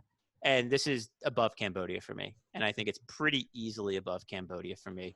So then it's just a matter of, did I like it better than Cagayan? Did I like it better than a number of other great newbie seasons, like, you know, Philippines or something like that, or Palau or Pearl Islands?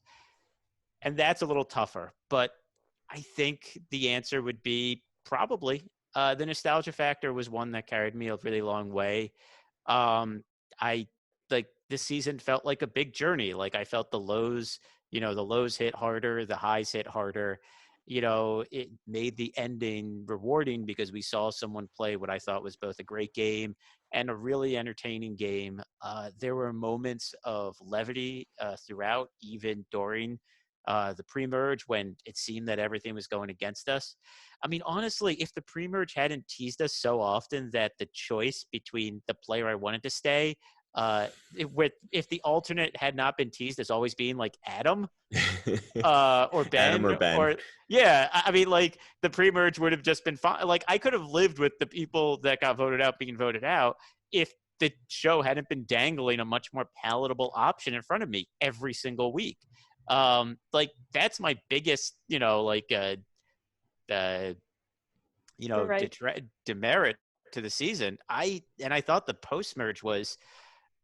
I thought the post-merge was better than the Heroes versus Villains post-merge.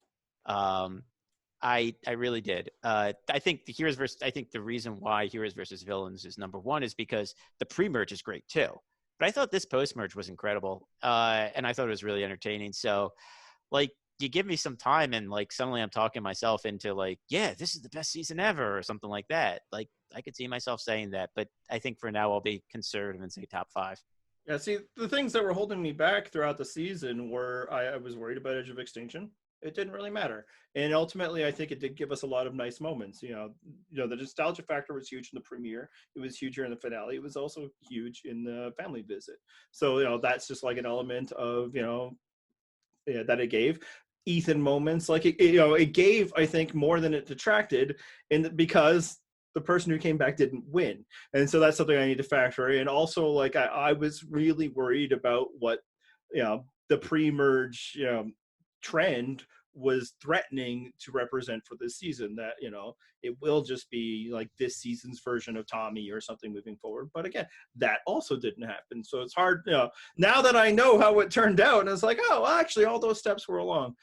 One thing I do, I wish that could have improved on, you can't do it, and if they changed it, maybe I don't get the glorious finish and stuff, is it would have been a little better if it ended up being old school, new school. Because what we never got was take away winners and see if people can play on a more relatively even field. It was still, people that you would watch on TV or need to go early because you're more scared of them. If they had somehow been able to balance that, and one way to do that would be replace Nick with JT and just say Sophie's part of the old school. She's, it doesn't have to be first 10 years, last 10 years. She was the oldest new school player.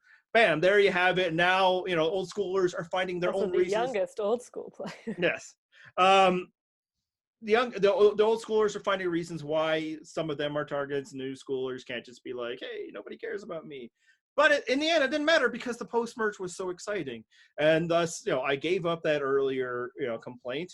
And then I was just worried about Edge of Extinction, and it didn't work out. So I also think and top 5 is right around where I'm feeling at this moment.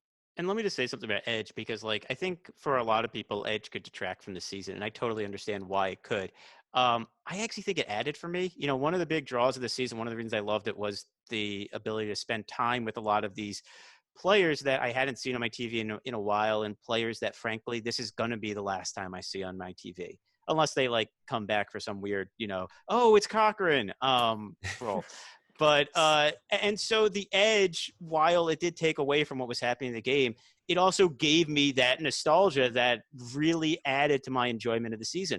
I really loved seeing I spending more time with Parvati, with Rob, with Amber, with all of these people that I would not have gotten otherwise because they would have been out of the game. It would have been over. So this is something that I think will factor in it. If you do end up rewatching this season, knowing in your rewatch that Edge is not a factor in the end game, viewing it then as that check-in with the people that you've known and you've seen all these seasons, like I think it probably holds up differently on a rewatch than it does watching live. I was going to mention that as well, as we've had a lot of people, often it's the opposite direction, where we'll talk about a season that we really like, let's say Cook Islands or something, and people will say like, oh, but it's terrible on a rewatch. For the record, Cook Islands is one of the few seasons I have rewatched and I still enjoyed it. But like, Still great. That'll be something people will say about other seasons as well. That's just an example. And we're kind of like, well, the show's that's not what it's meant for. You're supposed to judge it like as you watched it. But I could see this being a season that rewatching it, enjoying it more, because if nothing else, I won't have that sinking feeling of dread the entire time. And then the other thing I'll say for this season is this is the first one in a while that John and I podcasted about every week. One of the reasons why we gave it up, obviously because Survivor had hit like this absolute rough patch, but also it's because I found, I can only yell about the same thing for so many weeks in a row, like there's certainly like a bunch, but after a while it gets old. That didn't happen this season. Like there always felt like there was new things to talk about. Maybe at the end it was just like, oh my God, Tony's amazing, but I like talking about that, so it's no problem. But yeah, like week to week, I felt like the show was able to refresh itself enough that I was invested the whole way through. And I don't know if that's true for a lot of seasons. Now, one point, I don't know if this is what Emma was feeling, but like it is always hard to compare the seasons that we see now with the seasons that we loved back when we were not as critical of it. Back when it was just one of the shows we watched. It was a Wednesday, we watched this for an hour and then we watched something else. But I mean, that's what we do when we make the list anyway. So yeah, and I think that's especially like something I didn't make like a whole like decision about it, but I ended up not tweeting during the finale at all. It's still on my phone because I was texting my mom and a friend of mine, but like I didn't tweet. And I mean, I'm never looking at Twitter while I'm actually tweeting it because West Coast and that's dangerous.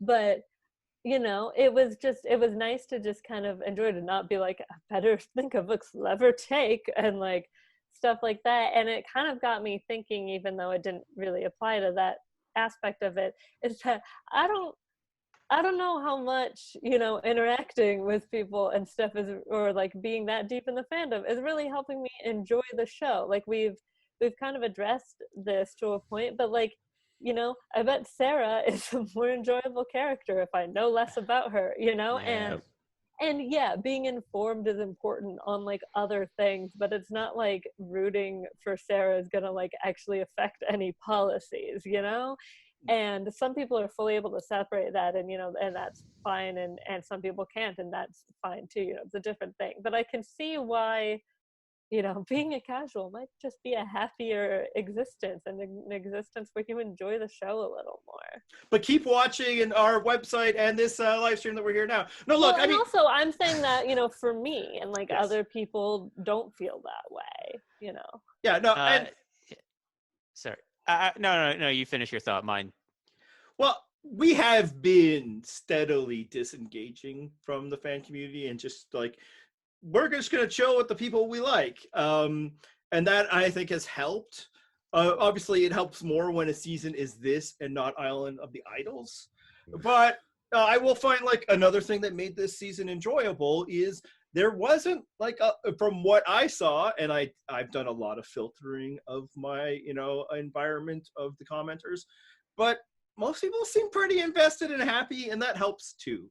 There were certainly some people that weren't, and I muted most of those people. I don't go to other places. But like even just within our commenters, I don't mute our commenters except for that one fucker. Cry yourself to sleep. Tony beat everyone. Yeah. And I think that helps too. Like it wasn't like, oh, I guess I'm not allowed to like this because that's what people have decided. And like, obviously like I'm a big enough asshole that like I don't necessarily care always, but then I'm just being aggressive the other way. And it's, there's some enjoyment for me for that, but more, it was just fun to just like root for stuff. Yeah. Generally not watching the chat the whole time, but I got to shout this one out. Gorilla Titty wants you to play the hits, Andy. Call Adam a pissant. Do it. That pissant little fucker. Yay! Say the lie. Matt, did you have a thought? Yeah, let me ask you guys this, because there was a question I'd say for the end, and this actually kind of led into it. We all, the four of us, really enjoyed this season. The degree to which we enjoyed it varies a little bit, but we all really enjoyed it. Do we think that whenever Survivor returns, and right now that's looking pretty questionable when it will come back, are we still going to be excited about it? Or do we think we're going to kind of fall back into our post Island of the Idols feeling where we're a little wary? I'll be up for it, and there's a major reason. We might as well talk about this now. Like, for everybody who's like, I want Michelle to win to see what it'll be like on Purple Rock Podcast. It'll be so funny. I mean, we legitimately said, I think we might walk away if she does. And that sounds like sour grapes, but it wasn't that. Good at that. It was that it would, Michelle win would completely show that we need to shut the fuck up because we don't know what the hell we're talking about. Like, she would, get her victory to shut the haters up, which meant it would be time for me to step the fuck out. Yeah, but she didn't. The haters need to shut the fuck up. Yeah. But she didn't, so I can talk all my shit, and I'm excited to do that if Survivor comes back. Will it be as good as this? No, it couldn't possibly, but there's a good argument to be made. Maybe the time off will also help it.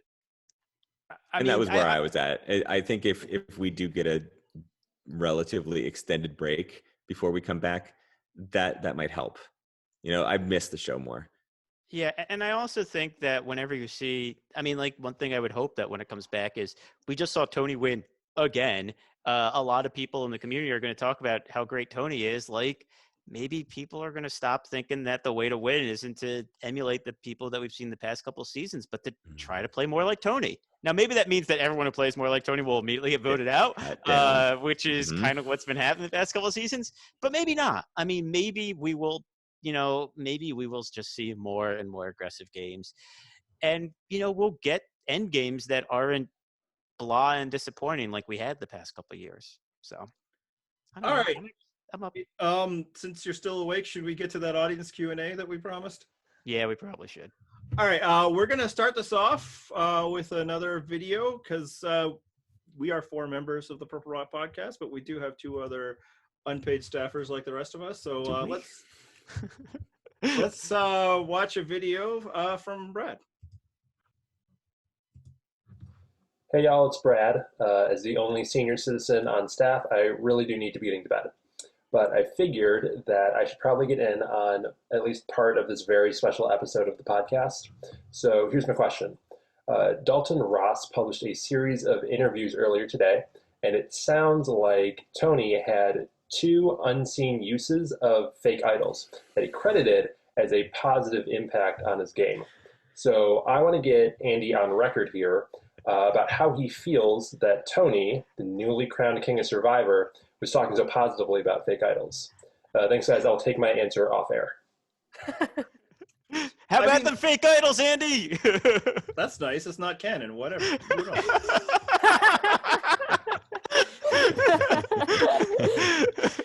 I will say that for me, because Tony did it, that proves that it's a good thing now. If it had happened on the TV, if it happened on the show, I would have flipped instantly. It would have been like, see, or it would have been like, it's the exception to prove the rule. And, Mere Mortal sucks. Tony can do no wrong. I approve. It's in the song.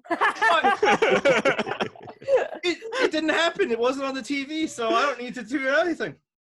You know what's freaking wild is Mike Hirsch did an awesome job with our theme song. And so before this, I think it was right after the first episode, he pitched to me like, hey, do you want to do a different theme song just for the season? I'm like, yeah, sure. And so we're pitching back and forth ideas. And we were initially going to have all the different players in it. And the only lyric that stuck was, no, let's just leave the Tony thing in. Let's just say that, anything Tony does, we're going to approve. And it's the only fucking player we mentioned, the only name we left in, and then he wins the season. The only thing we didn't curse this whole goddamn season. We put it right there. Everything else is just, but no, Tony, that's how it is. So I guess he was our one true king. And then the final member of the PRP, Mark, had this question for us. And then after that, we're going to open it up for everybody else. Share. Mark. Sorry I can't be there tonight. Hey everybody, it's Mark. Sorry I can't be there tonight, but I do have a question. Who do you think played the best game that was not in the finale? Oh, so outside the top 6. Yeah. So Yeah. I think we can include people who were in the edge of extinction because everybody, but otherwise the answer is Sandra. Sandra, there we go. I would say Sophie personally. I think because if you don't want to go too far back or that gets weird. And Jeremy, I think, made a lot of mistakes. We saw Kim make mistakes. I think Sophie was playing a really good game, and there's no way she could have seen that coming. Awesome. I'm the 3 names that came to mind were the 3 that Emma threw out. It's Sophie, Jeremy, or Kim for me. I thought Kim rebounded well off of the bottom that she was in at the beginning. I thought she fought back. I thought she had a chance there briefly to actually spin it. But Sophie was in a really great position for the entire time, and she got Tony'd. And this thing that we said when it happened was you can't really always account for being Tony'd. It just it happens to literally the best. He won this season. I think that was one of the key moves he made all season. Absolutely. And so, I thought, and if that didn't happen, I thought she was in a fantastic position. So, Kim, I thought Jeremy actually did a good job, even being just over a barrel the entire post merge. The only one I disagree with is Jeremy. I think it's Sophie or it's Kim. Unless you want to get wild with people that were swap screwed, which don't. Emma's right. You gotta stick with the post merge people. Come on, Andy, give us Rob. Say it's Rob. Of course it was Boston Rob. How did he survive all those votes? He just got swap screwed. What are you gonna do? The buddy system is a brilliant plan. I think we all know it. No, it was Sophie. The answer is Sophie. It's easy. Yeah. I think all right. Here's your part now. Everybody who stuck it out. If you have a question and you would like to ask it on air, we're doing a little radio thing here, I guess. Hit the raise hand button and I'll call upon you. Oh, there we go.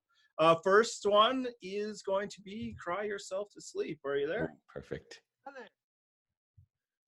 Oh, speak up again. You guys hear me? Yep. Yes. Hey guys, it's Cry Yourself to Sleep. Long-time listener, first-time caller. My question is there anything from this season that you guys found redeeming / that you would want to see brought back in a future season from Fire Tokens or Edge of Extinction? So Edge of Extinction needs to die forever. Bros has said it's being put on hold. I hope that's just the kind way of seeing Poochie went back to his home planet because he just dodged a big bullet. I'll say, if I said this earlier, so this will be my answer. I'm fine with Edge of Extinction till the merge. Yeah. So basically, and it was funny because a friend of mine who doesn't follow Prep Rock Podcast was telling me what Reddit was saying, and Reddit was like, Edge would be great if they ended at the merge, and then everyone who was on the Edge had to vote back who got back into the game. And I was like, so you want the outcast, the twist that was literally the most hated twist ever when it came out. And he was like, oh, right, yeah, that's what that was. So yeah, no, I'm with Andy. Edge needs to die. If they ended at the merge, I think it's fine because I think giving pre-merge people another chance isn't the worst thing in the world. I actually think Fire Tokens do have a place, though they would take a lot of reimagining without the Edge. But I think if you can figure out a way to make them work without the Edge, I kind of like the idea of them. I think that's it. I think Fire Tokens, there's something there. You can do something with Fire Tokens. It just needs to be retooled a little bit from what it is here. Same on Edge of Extinction. We've said all along, if you stop it at the merge, fine. Hopefully that actually would work out well to get rid of some of the early game biases that we've observed many times. I'm fine with that. But yeah, Fire Tokens not in the form that they're in now, especially because you hopefully won't have an Edge of Extinction later on. Right. Yeah, I agree with all that was said. Also, the first time the idol was it took a couple times to really figure it out. So I think they could do it. We'll see if they do. All right. Now I realize I don't know how to remove them from this. Uh-oh. There we go. Okay. Hey! Next question comes from Amanda Rossi. Amanda, welcome to the show. Hello.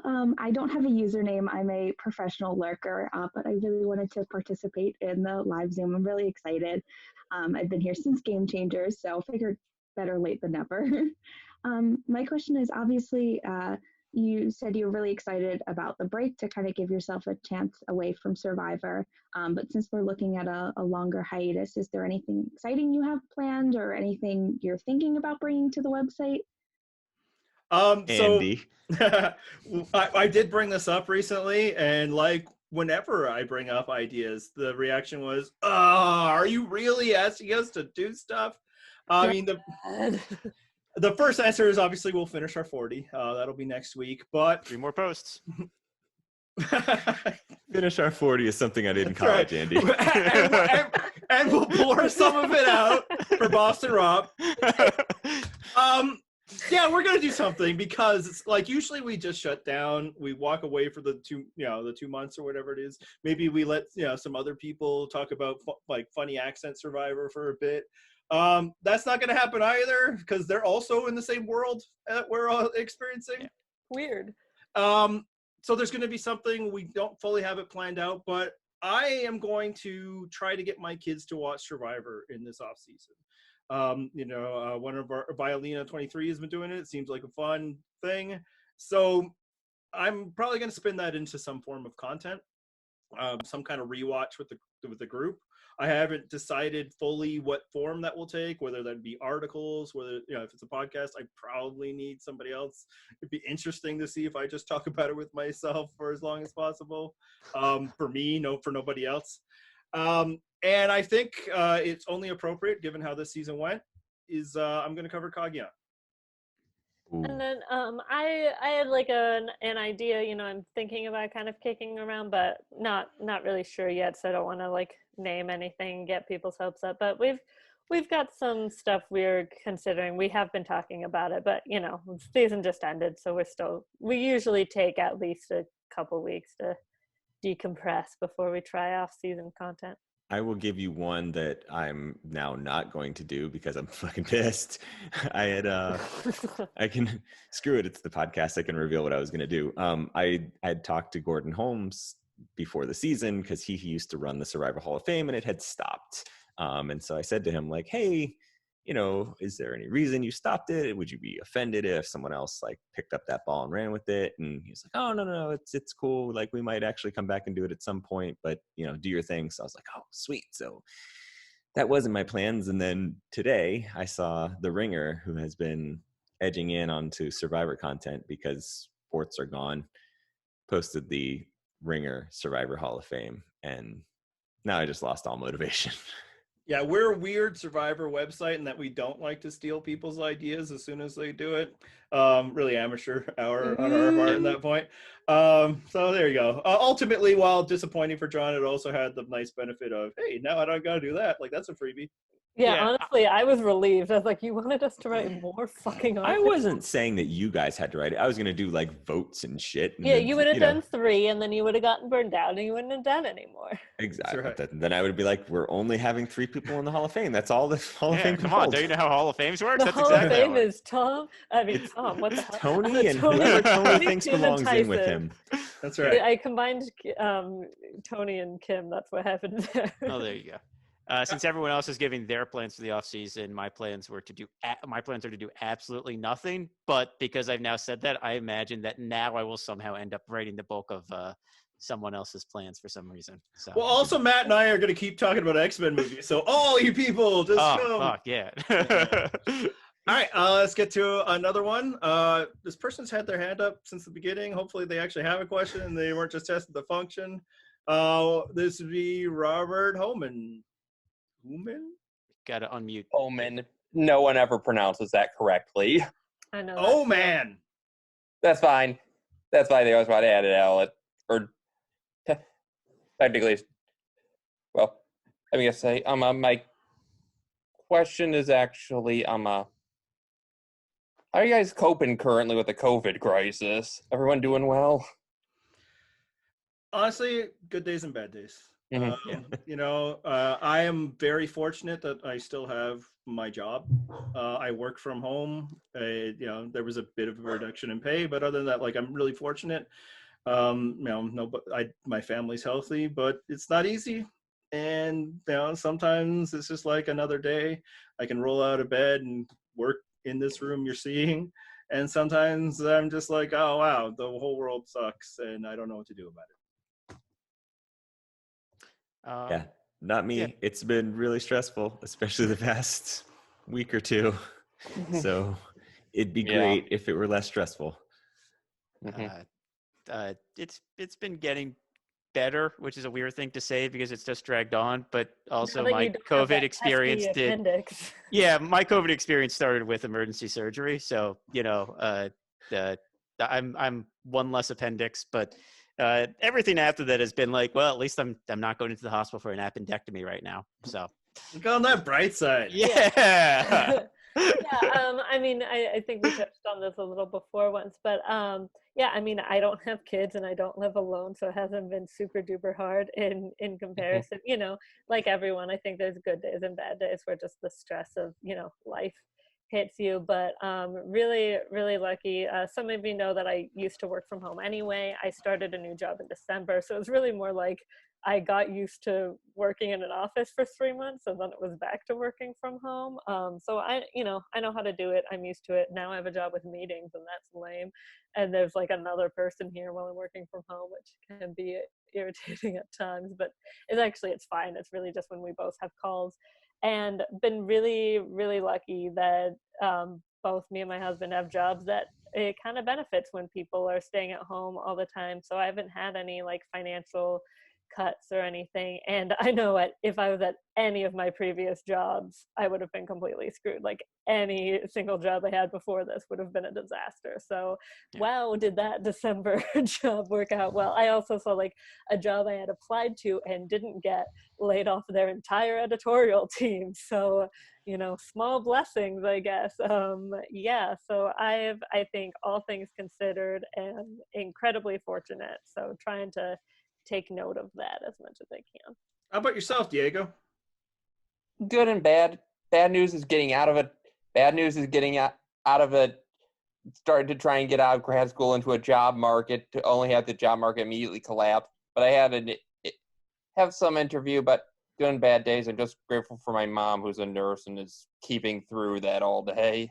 She's not directly working with COVID, but working around that, especially, she works in a downtown capital city that has had some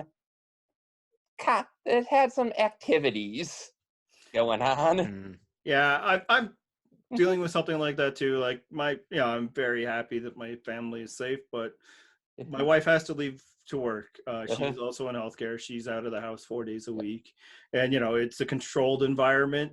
But right now humans are poison, so I feel a little bit better if she could stay home as well, but I know that they're very careful and I'm proud of what she does. I trust her instincts more. I trust that she knows what she's doing. She married Andy. Why would you ever say that? I think she was so young, John. So young. He was. All and right. Obviously, shout out to all of the like healthcare workers and any essential workers who are helping. Because some of us still need food and stuff, and it sucks that we have to rely on people to do it, and they should all get paid more. Do we let Saturday Night Palsy on the show? I was just gonna say, how do I put someone's hand down? Palsy, fuck that guy. I have a serious question here. All right. So I feel like a lot of this season, a lot of the players this season, talking about retiring, they're done with Survivor. This is it, and it's cool. I get that. That's good. Do you think season 40 is a good time to just reset? I mean, I know there's people we all want to come back, but when the show's bringing back people like, at the beginning of the season with Ben, Nick, Adam, we're like, do we really want to see these people again? Are there really 20 more people that we want to see come back? Or is this a good time to start fresh and maybe figure out a different way to, populate the seasons with people that are not just completely unlikable and people that are just there to play the game and don't, they're not super fans, they're not recruits. It's just a fresh start. What do you guys think about that? I don't know if you can turn back that clock. I think the audience has shrunk to a point where there's always going to be super fans that's going to make up what it is. And if you think that the casts haven't been particularly full, I don't know if we want every season to be starting from scratch. I said at the beginning of the season that this is kind of like the Marvel franchise. And yeah, Captain America and Iron Man and that are gone, but we're going to continue it forward with like, Bucky and, Spider-Man, Black Panther and Spider-Man. And so, yeah, there will be people coming back, some from this season, and then also people who hadn't won that were maybe more interesting than those people. I would be fine with sort of a middle ground where maybe we don't get people who've already played 2 times at this point from the first 40, but like, let's be real, we all need that like best of David versus Goliath versus best of Millennials versus Gen X, because those are the good casts of the 40s, and just have, Davey and Christian and Angelina and Gabby against like Jay and Michaela and Hannah and someone else from that Not Adam. Well, he already played twice, John. Oh. But yeah, I mean, I totally get the idea of just getting like fresh blood. And I think they should do that for a while. I think we've seen, if you have a great returning season and then have a returning season soon after, that's how you get game changers. Yeah. You don't want game changers. But I think in a few years doing like another second chance type thing could be a lot of fun. I think there are players we'd like to see again still, but I think you still want to freshen it up. Yeah, I think it's smart for a franchise to use known assets. It's weird to just abandon them, especially in the culture we have now where, they don't make movies, they make franchises. And, so I've always supported since All-Stars. Yeah, bring them back. I don't see why you should be like, people really like that Rupert. Why should we ever use them again? That just seems like a poor business decision. And also, I don't resent players for being like, yeah, I'll keep getting that money. I don't resent them for charging cameos. But I do think like it would be nice if a lot of the players that were on this season, some of whom were my favorite players of all time, if they're done now, because it's not going to get better. And I'm ready for the next phase, hopefully. Well, phase you might not be ready for is the tease that we got at the end of last night's episode, which is Probe suggesting that, hey, teenagers, send us your videos. Bad. First of all, creepy, as friend of the pod, Corey Barker pointed out. Very creepy. But also, bad idea. Like, there have not been a lot of teenagers on the show, but most of them are not very good at the game. Michael or interesting even. Close, came the closest. And it's just because we know why we're not going to get into it, because it's uncomfortable for everyone involved. But like, what were Will Wall and like Julia Sokolowski and Natalie Tenorelli really bringing to it? And it's just also, like Josh Wigler really pointed this out, like so much of this season talked about how tough Survivor is for you. Being a teenager is fucking hard enough, man. That's right. Friend of the pod, Cory Booker. Booker, that's right. What they should do, not that though, much of a friend that any of you voted for him, but still. No. Maybe they want teenagers because we're finally going to get the season that was really influenced by Sierra, and we're going to get an all parent-child season. That's right. Just voting out moms left Still and right. a bad idea. It's not just MILF Island at this point. We don't know if the moms are hot. That's right. Well, and look, we talked about this offline, but it's like, I'm pretty sure Michael Yerger will still be attractive as a 20 and 21-year-old. Natalie Tenorelli certainly has not gotten less attractive. Like, we can wait.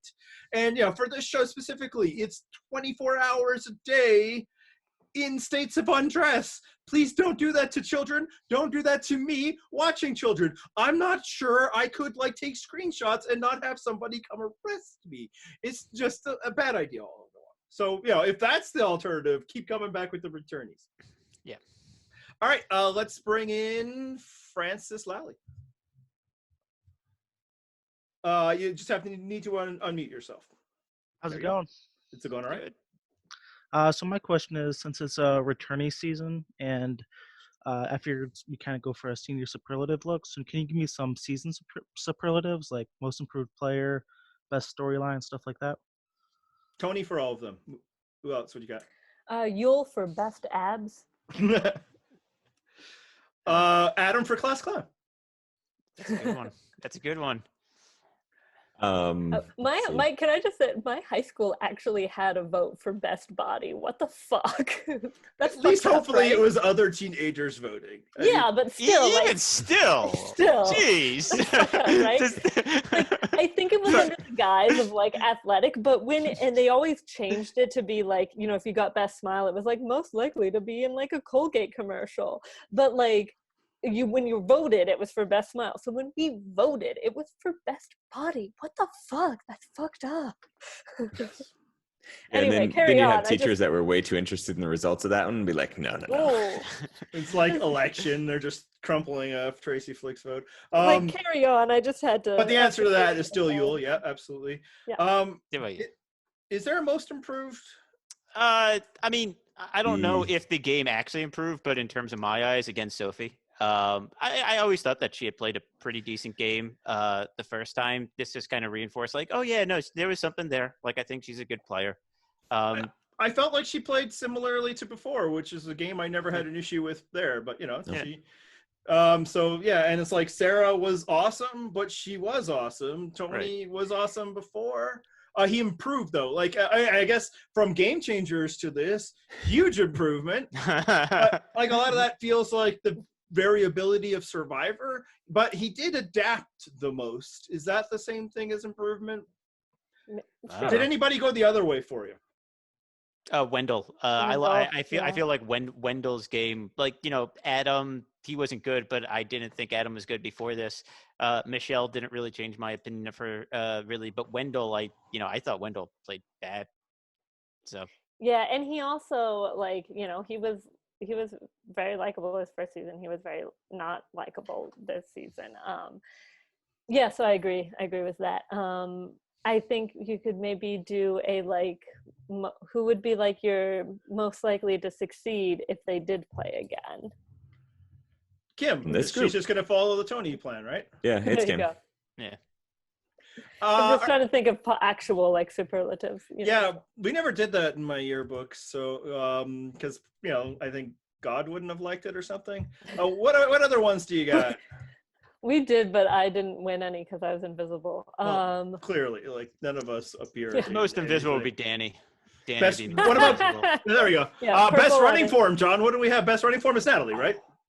Probably Natalie. Yeah. Francesca's in the chat. Come on, Francesca. What were our high school superlatives? I think Ethan, most likely to make me cry. Oh yeah, Barbara brings up a good point. Cutest couple, obviously Romber. Well, you know, Ethan, I think, would actually be my most improved, like, from a character perspective, because, like, I had no memory of Ethan before, and I loved Ethan, like, you know, when he was on the TV, like, and I was like, wow, I love Ethan. Didn't expect that, so. I actually think cutest couple was Rob and Ethan. It was pretty cute, honestly. They were actually very cute. Actually, I haven't seen all of the Ponderosa stuff yet, but in the first act of like the EOE people Ponderosa, there's a part where Ethan like feeds Rob like a chip or something, and then Rob feeds Ethan a Kit Kat, and then the Kit Kat falls, and then Ethan eats it anyway. Oh man, I so want this to end with the camera pulling back and Amber just being like, what? All right, welcome to the show, Jersey Luck. Be on brand and have your question be about Michelle, and also unmute yourself. What up? What up? What up? The full Jersey man is here. I'm really disappointed your accent. I'm so excited. As I would hope. Sorry, I'm so excited. I won the championship. The full Jersey can't be beaten. I have two questions. One's an obvious one that you can answer quickly. When are you going to send me my crown for being the winner of winners of the fantasy league? I believe Saturday Night Palsy is getting that made for you. No.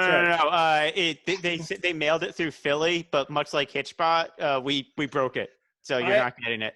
I actually thought it was insensitive to force people out of their homes to deliver such a frivolous thing at this time. But I mean, that's just because I'm the nice Canadian. What else you got, Jersey?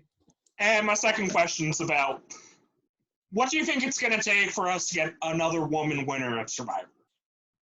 Oh, we got deep here. No, this is a good question. The answer is I don't know. Is Don't have her be a teenager. That really truly won't help. Yeah, I mean, I think one would be better finalists. But Good night, then Dad. that leads to the next question: who are the better? Good Like, night, how do we Dad. get better finalists? And it's tough because what the women that have felt like those strongest contenders have been taken out. And I'm not sure the reason why, because there's got to be something. Like, this isn't like an imaginary thing or a bunch of separate, individual things, but like, they are winning, challenges now. They are finding idols now. I have no reason to believe a woman incapable of making fire. I don't believe that this is like an innate thing that our penises give us. But I don't know. Anybody have any actual? Yeah, I have an answer, and it's kind of tongue in cheek, but it really actually isn't.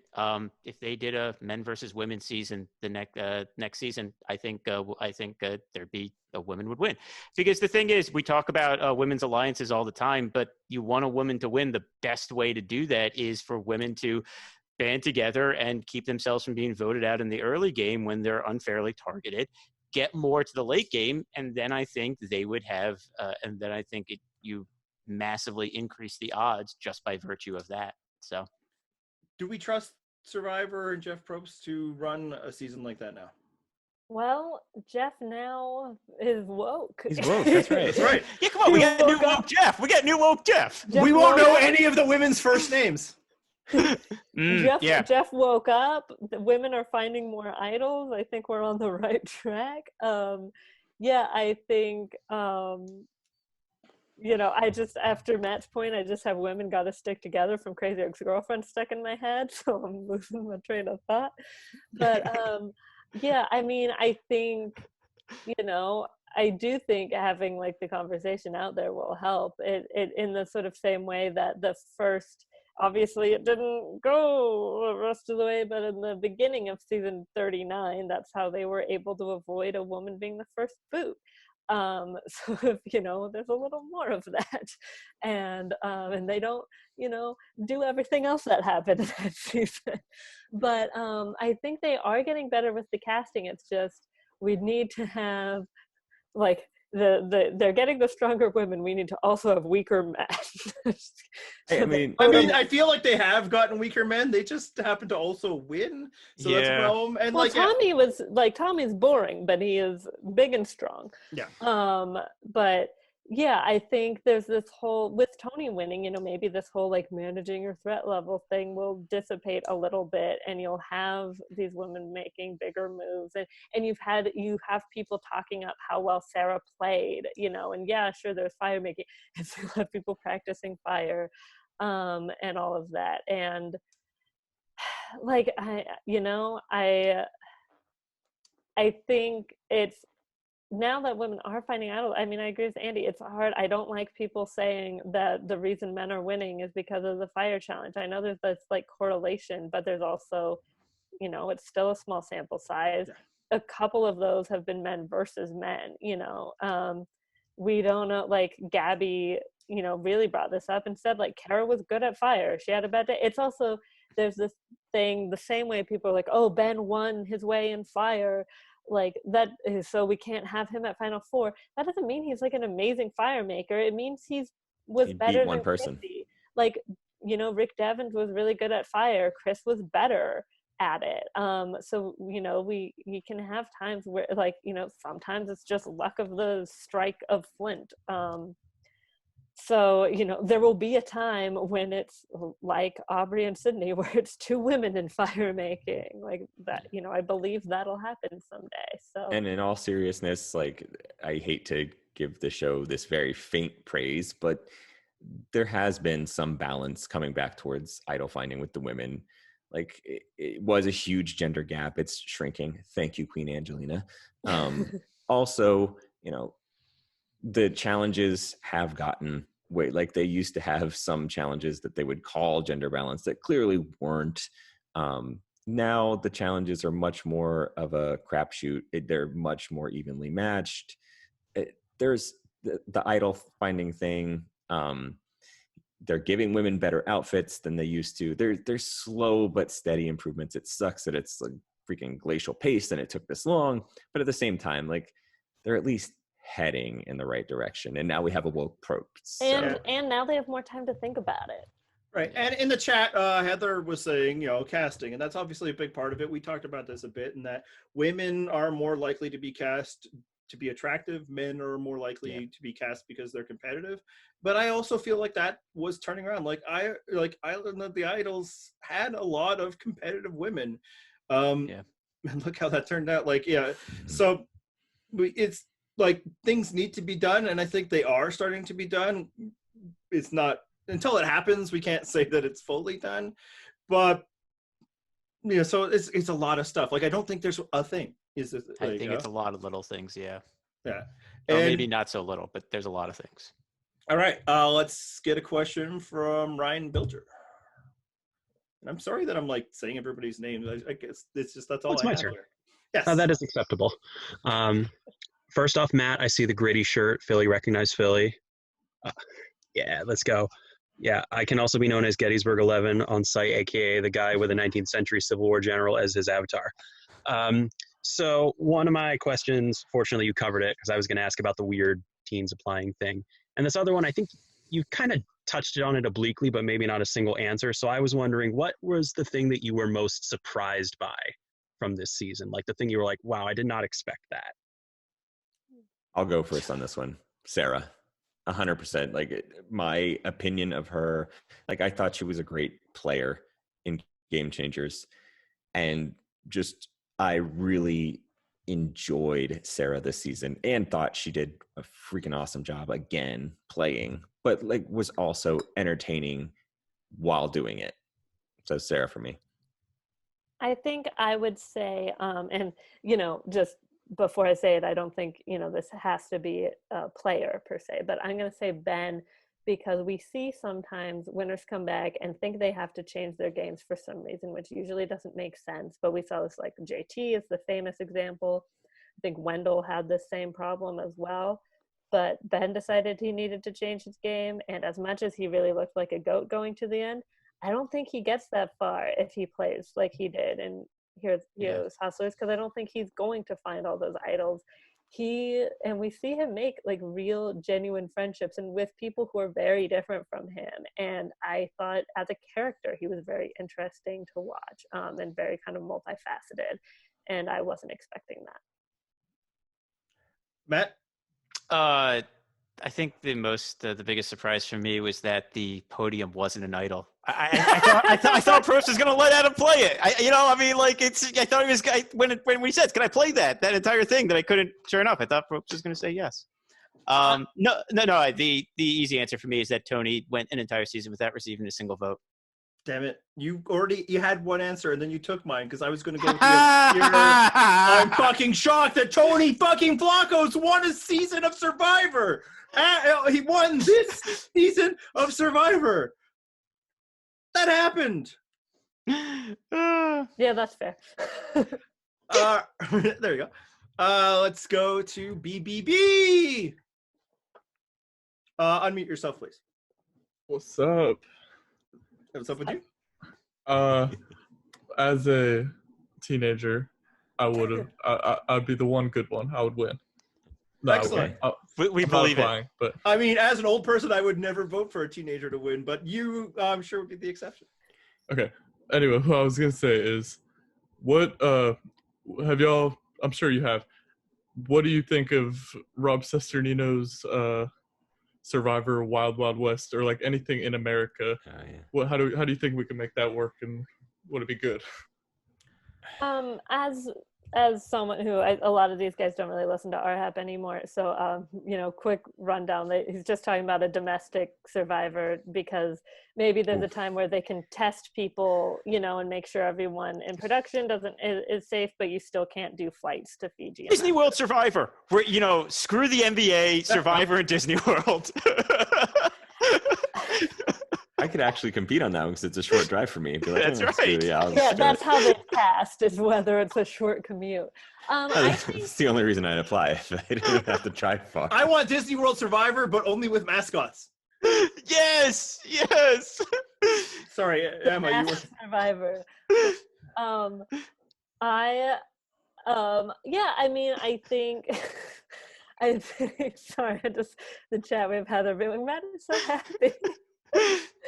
But I think if the choice is between that or no Survivor for like 2 years, I don't think it's the worst thing. Maybe you could do a shorter, like kind of a mini game or something. But I think America is fucking big, there's a lot, and we've proven now that it doesn't really matter where it takes place. Obviously, the biggest problem is the ocean because the coasts are where we are most populated. But if you find, Snake River or some shit, like there's definitely a lot of places that have some water and have a lot of land. Obviously there's Hawaii, but I imagine that, you're still getting on a flight, so I imagine that's still. Darius is like America, the Midwest, and like he's just raising John's ire there because there's few things that John hates more than the entire region of the United States. There's America, the Southwest. There's plenty of forest. You could have redwoods. Survivor. Right. Yeah, bad player jokes. We could finally get the Alaska cold Survivor that no one wants. Just everyone in parkas, man. Like it's great. That's how they'll get the teams. Yeah, they'll get the team. I mean, like I've been to a lot of the U.S. Like there's a lot of places in the U.S. that you could basically like have a Survivor set, and it would not be too different from Survivor sets we've seen. We got acres, man. What? We got acres, man, all over. I mean, that's what I'm saying. Like, it could definitely work. Like, I just, and if that's what we need to do to get Survivor, sure, why not, I guess. I just like the idea of the way to save Survivor during this current pandemic is to hold it in one of the worst, affected countries in the world of the pandemic. No, exactly. This is perfect. That's what we need to do. We got to hold this in America where we're doing such a bang up job, just locking it all down. And where if something goes wrong, it will be super affordable to treat the people that get it. And I just have to say that, obviously, as someone who's not American. All right. I think we only have one more question on the chat. This one is from Robert Headley. Unmute yourself, please. Welcome to the show. Hey, Robert. Just want to ask, what was your favorite moment in the season? Besides Tony winning, it was clearly when I first saw, and every time after I saw, Boston Rob on my screen. Never changed, man. As much as I loved the 4-3-2 vote, and I really thought that was great, I think I gotta go with Denise's idol play because the shouting, the joy I felt, because I love Denise, and I think it's a real shame how the edit did her in the later part of the season. And I don't know, maybe she wasn't doing that much. I do think that's possible, but we know she was like working with Kim and then worked her way real into that other alliance. Sorry, Matt and John are distracting me. Because John is a very obvious answer, and I want him to hit it. But sorry, let me get myself ready. But yeah, I think that was it was awesome. Like, it was already cool when she was playing the idols, because like, oh, she's doing a second one, and then like realizing what was about to happen, like, oh, she's playing on Jeremy. She obviously didn't vote for Jeremy. I don't think she voted for Tony, because I don't think she'd need to do that. That's why, oh my god. And then that final, just Sandra, it's like, oh, and like really, like, I mean, I shouted, and that doesn't happen all that much anymore because this show's been on for 20 years, and surprises happen, but it's not like it's multiple times a season. So I think so. Who's going to give bad player's answer, which is the John? It's me. John. It's gotta me. be John. That's what I was signaling to Matt. It's gonna be me. Yeah, if I can't pick Tony winning, Adam playing the podium, man, I died. It was the best scene. Just the build up to it. And then the confident walk is striding over, like, I gotta get to this podium idol before anybody else does, because it's such a brilliant idea. And then just Probst letting him hang out to dry and just hammering home. Are you sure? Do you want to keep trying, buddy? You want to tug on that a little more? This thing that you couldn't get off. It's so good. I mean, it just the perfect player to be clowned for my rooting interests. And I love seasons with comedy, and then Micronesia was great for that. The podium moment was an all-timer. To give another comedy scene, which was probably my favorite scene outside the podium, it was the ladder, Tony's ladder, because it happened a while ago. We might have forgotten it, but my God, man, that ladder, so good. Tony getting the extortion note and his true, unabashed glee of the potential of extorting. Oh my God, I've never extorted somebody. It's always seemed so fun in the movies, which is exactly what you want to hear a law enforcement officer say. That's right up there, but the answer is the podium. Right. Congratulations. Well, I mean, my favorite part of the Tony extortion wasn't just the extortion, but then he was retelling the story at Final Tribal Council, and the entire jury was cracking up there. I also like when he was like, Adam, you're like this, and they were both like, spy nest. It was great. Yeah, All right. I love that Adam like somehow knew, like expected, like he did normal ground, he did below ground, the only thing left. From above. A couple more. We got time. We don't, but whatever. Barbara Anderson, welcome to the show. Hello. Hey, Barbara. First of all, I just want to say I'm actually becoming a little bit warmer on Cambodia thanks to this season. So good things. 2 more watches and you're there. 5-timer. Yeah. My question was, what is your like biggest missed opportunity? Like what was like your dream alliance that didn't come into fruition, or maybe you wanted to see Nick as the first boot from DeCall? Who knows? I would have liked to see Tony with at least one more legend. Like he didn't get to play with Boston Rob at all. He didn't get to play with Parvati at all. Or even just take out another one. Like obviously Sandra was taken out by Denise. Yule was taken out while he wasn't there. Like it's just like, what is it like when other people have to confront what Tony Vlachos is like? I kind of miss that. My big alternate is I would have liked to have seen what happened if we got the merge one boot earlier, which is to say, what if Yule was at the merge? I think it's a very different. I think it could be a very different story then. I think Yule provided some backbone to certain alliances that kind of fell apart without him. But I think it just would have been a really interesting game, and that's honestly the boot that still bums me out the most in this season. I would have liked to see, I guess, 2 things. If they didn't do the swap to 3, I think that was obviously Edge of Extinction and Fire Tokens, but I think that was like the biggest like avoidable mistake production made. And but then outside of that, if we just think of the players themselves, I would have loved to see Kim and Parvati work together, and I think we were robbed of that, and it is cruel and unjust and probably sexist. See, and this is why I was just being nice and letting you go first, and you stole my fucking answer. That's absolutely it. It's Kim and Parvati. Like if we could have gotten to the merge and Kim and Parvati join up, oh my God, next level. I mean, when you think about it, Michelle and Parvati are basically Kim and Parvati. I'll kill you. All right, Corn How Dog. dare. Corn Dog Shuffle, last question. But Unmute. So we can hear it. Unmute yourself. There you go. Hey, how's it going? Hey guys, how you doing? All right. Good. Greetings from Washington D.C. So you're up late like Matt and John. Yeah, exactly. Right. It's kind of late. Andy, I don't know what province you live in, so I don't know if it's late for you, but not really. He's in Mountain Time. Oh, okay. So okay, not Virginia time.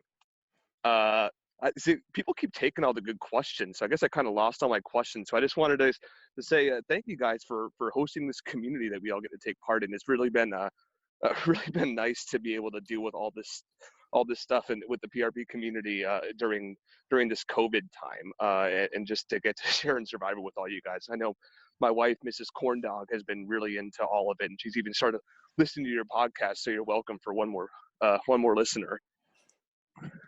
Well, first of all, we had I always forget to check the stats on our podcast, and it's also like kind of obscure to do so, but this season had an absurdly high, like we were in the multi-thousands listens per episode. I think it cracked 5 most recently, which is absurd and honestly terrifying. Like it is like, hey, advertisers, we can sell mattresses now.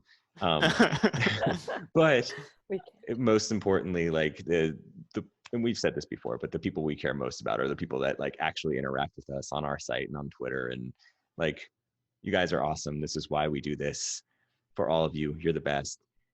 Except Saturday Night Palsy. Fuck that guy. I don't know if I can top that, but of course will take my turn to talk. Seriously, I do want to thank people. I have no business just bloviating all the time. I am aware that I am largely full of shit. Not as much as I would have had to realize had a certain person won this season, but still.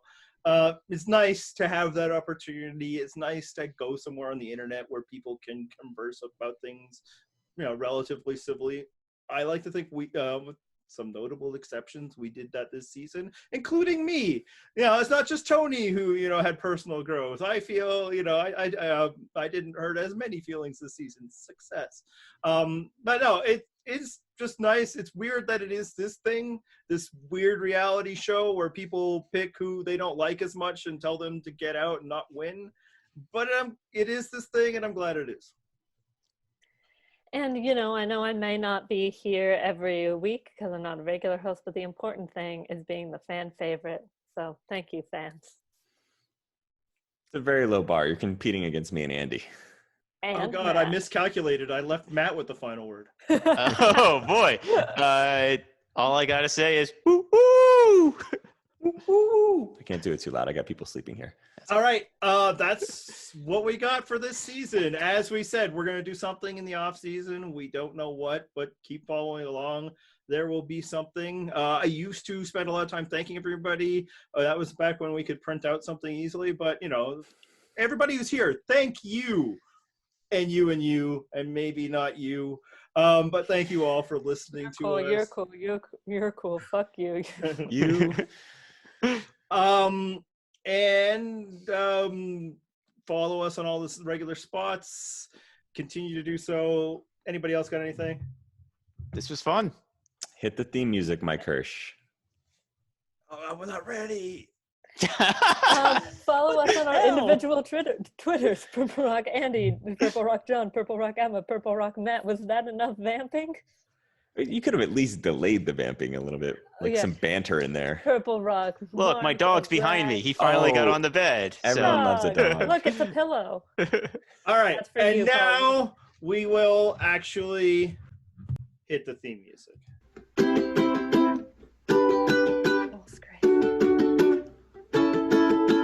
Tony Mania, Tony Mania, Tony Mania, Tony Mania.